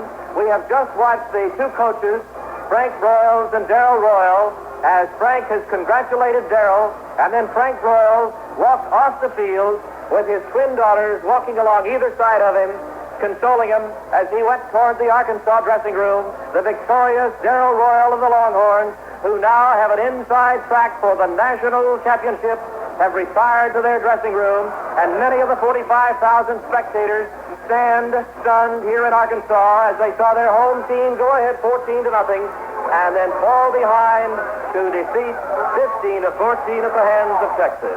We'll have more remarks a little later, but here's Sam McKenzie. Well, the tower on the 40 acres at Austin will be bathed in orange tonight as Longhorn fans throughout the world celebrate the 15th time in history that Texas has won our share of the Southwest Conference Championship. It's the 7th perfect season record for Texas, and the victory today over Arkansas extends Texas' win streak to 19, the longest in Longhorn football history. Today's victory places Texas in the host role on New Year's Day in the Cotton Bowl and puts their claim for #1 national ranking squarely on the line as they face Notre Dame. This was the 499th football victory for Texas in a grid history that spans 77 seasons. Arkansas, the loser in this battle among winners, will take a great 9-1 record to the New Year's Day Sugar Bowl to do battle with the Ole Miss Rebels. Arkansas has lost only 2 games in 2 years, both of those to Texas. This was the Steers' 38th triumph over the Razorbacks against 13 losses, and it was their 3rd Texas victory in a row in the great rivalry.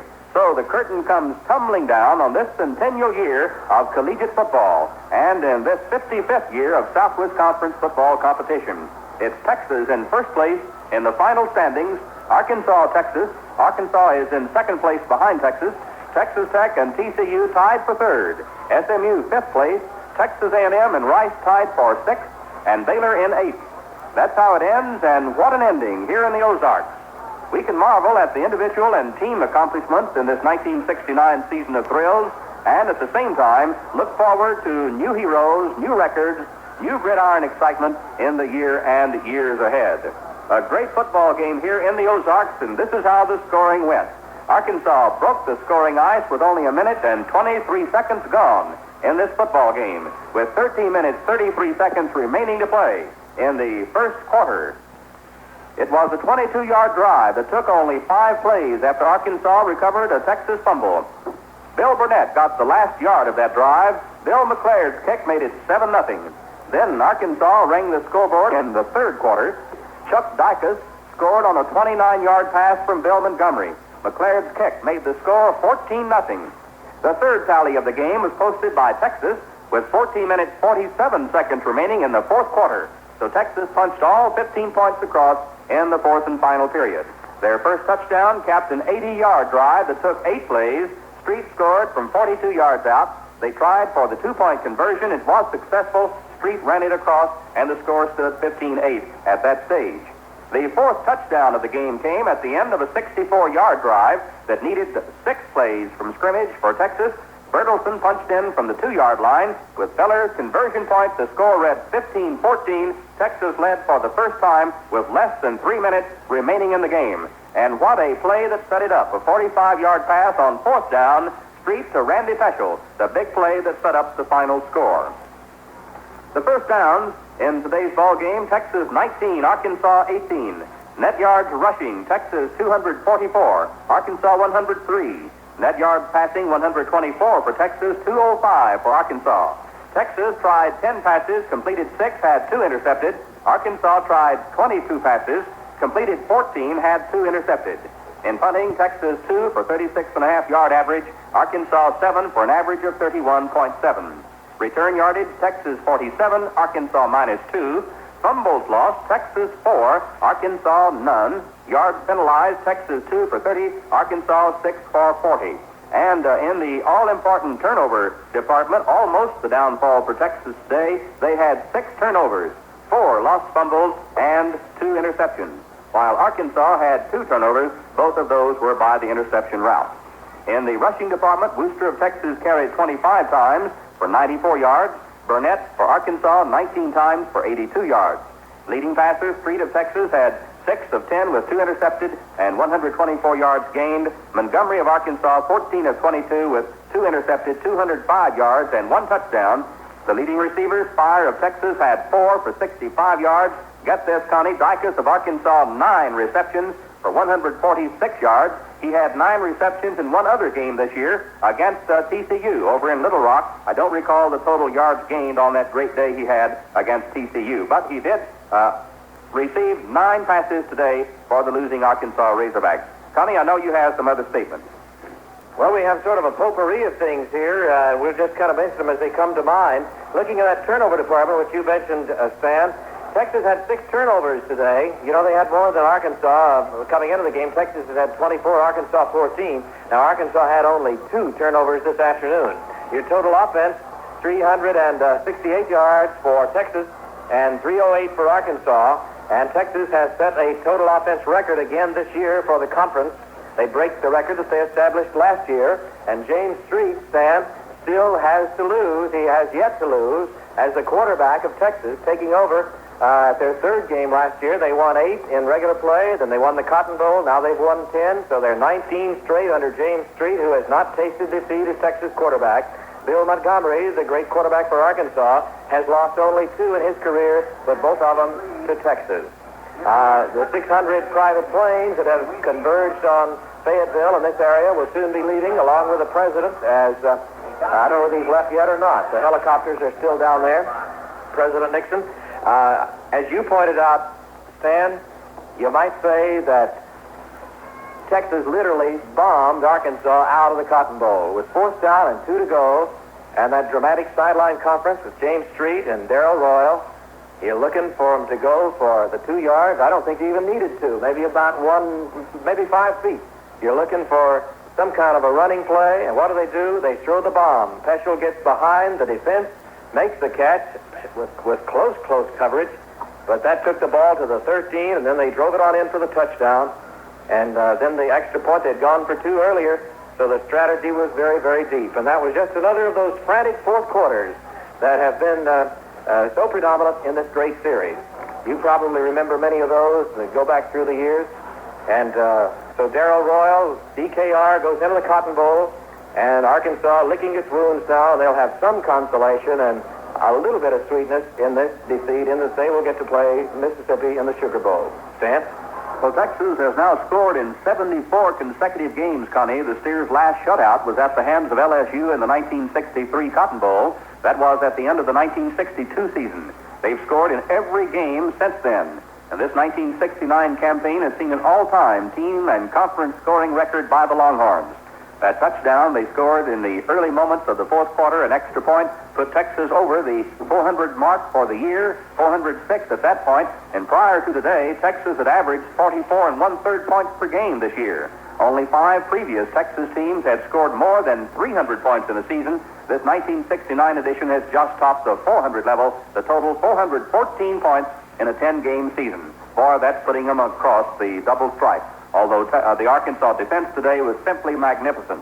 Texas had possession of the ball 12 times today. To show you how magnificent the Arkansas defense was, Texas, the closest Texas got the ball to the Arkansas goal line on a takeover of possession was 63 yards away. They took it from 80 yards away, 80, 70, 63, 82, 80, 71, 80, 80, 64, and 78. Texas had possession 12 times. They scored on their 9th and 11th possessions. According to our figures, Texas ran and passed 70 plays. That would be 70 offensive plays from scrimmage. Arkansas had 59, according to our statistics. Arkansas scored on their 1st possession and on their 7th possession of the game, going 22 yards and 53 yards, both times after recovering Texas fumbles. Otherwise, Arkansas had to start from 92 yards away, from 82, 80, 69, from 37 yards away, 76, 80, 58, and 80 yards away. Connie? Bill Burnett ends up the season with an even 900 yards. He was the leading rusher in the conference, and Darrell Royal now holds an 8-4 edge over Frank Broyles. And Carl White was the only lad who apparently sustained any injury, sort of a knee injury, and they had to help him off the field, the Texas defender, at the end of the game. A great pleasure to work this with you. What a thrill and what a privilege. Stan McKenzie. Our final score again, Texas 15, Arkansas 14. The engineer for today's broadcast was Elvis Clark. Our spotters, Bill Lavender for Arkansas and Bobby Ermel for Texas. Mr. Clark had as his on-field assistant Mike Hampton, who is also the fine pilot who transferred our broadcast crew to Fayetteville. And that winds it up for this season. This is Stan McKenzie speaking for Connie Alexander and all the other announcers and engineers who brought you Southwest Conference football this season. We hope you'll be back with us next fall when Humboldt once again brings you all the games and all the action. Till then, this is Stan McKenzie saying so long and happy motoring. 1969 Southwest Conference football has been brought to you for the 36th year by Humble Oil and Refining Company and Happy Motoring dealers throughout the Southwest. Join us next fall for the 1970 season. Meantime, look for your Happy Motoring dealer's familiar oval sign. It's where you get all the extras.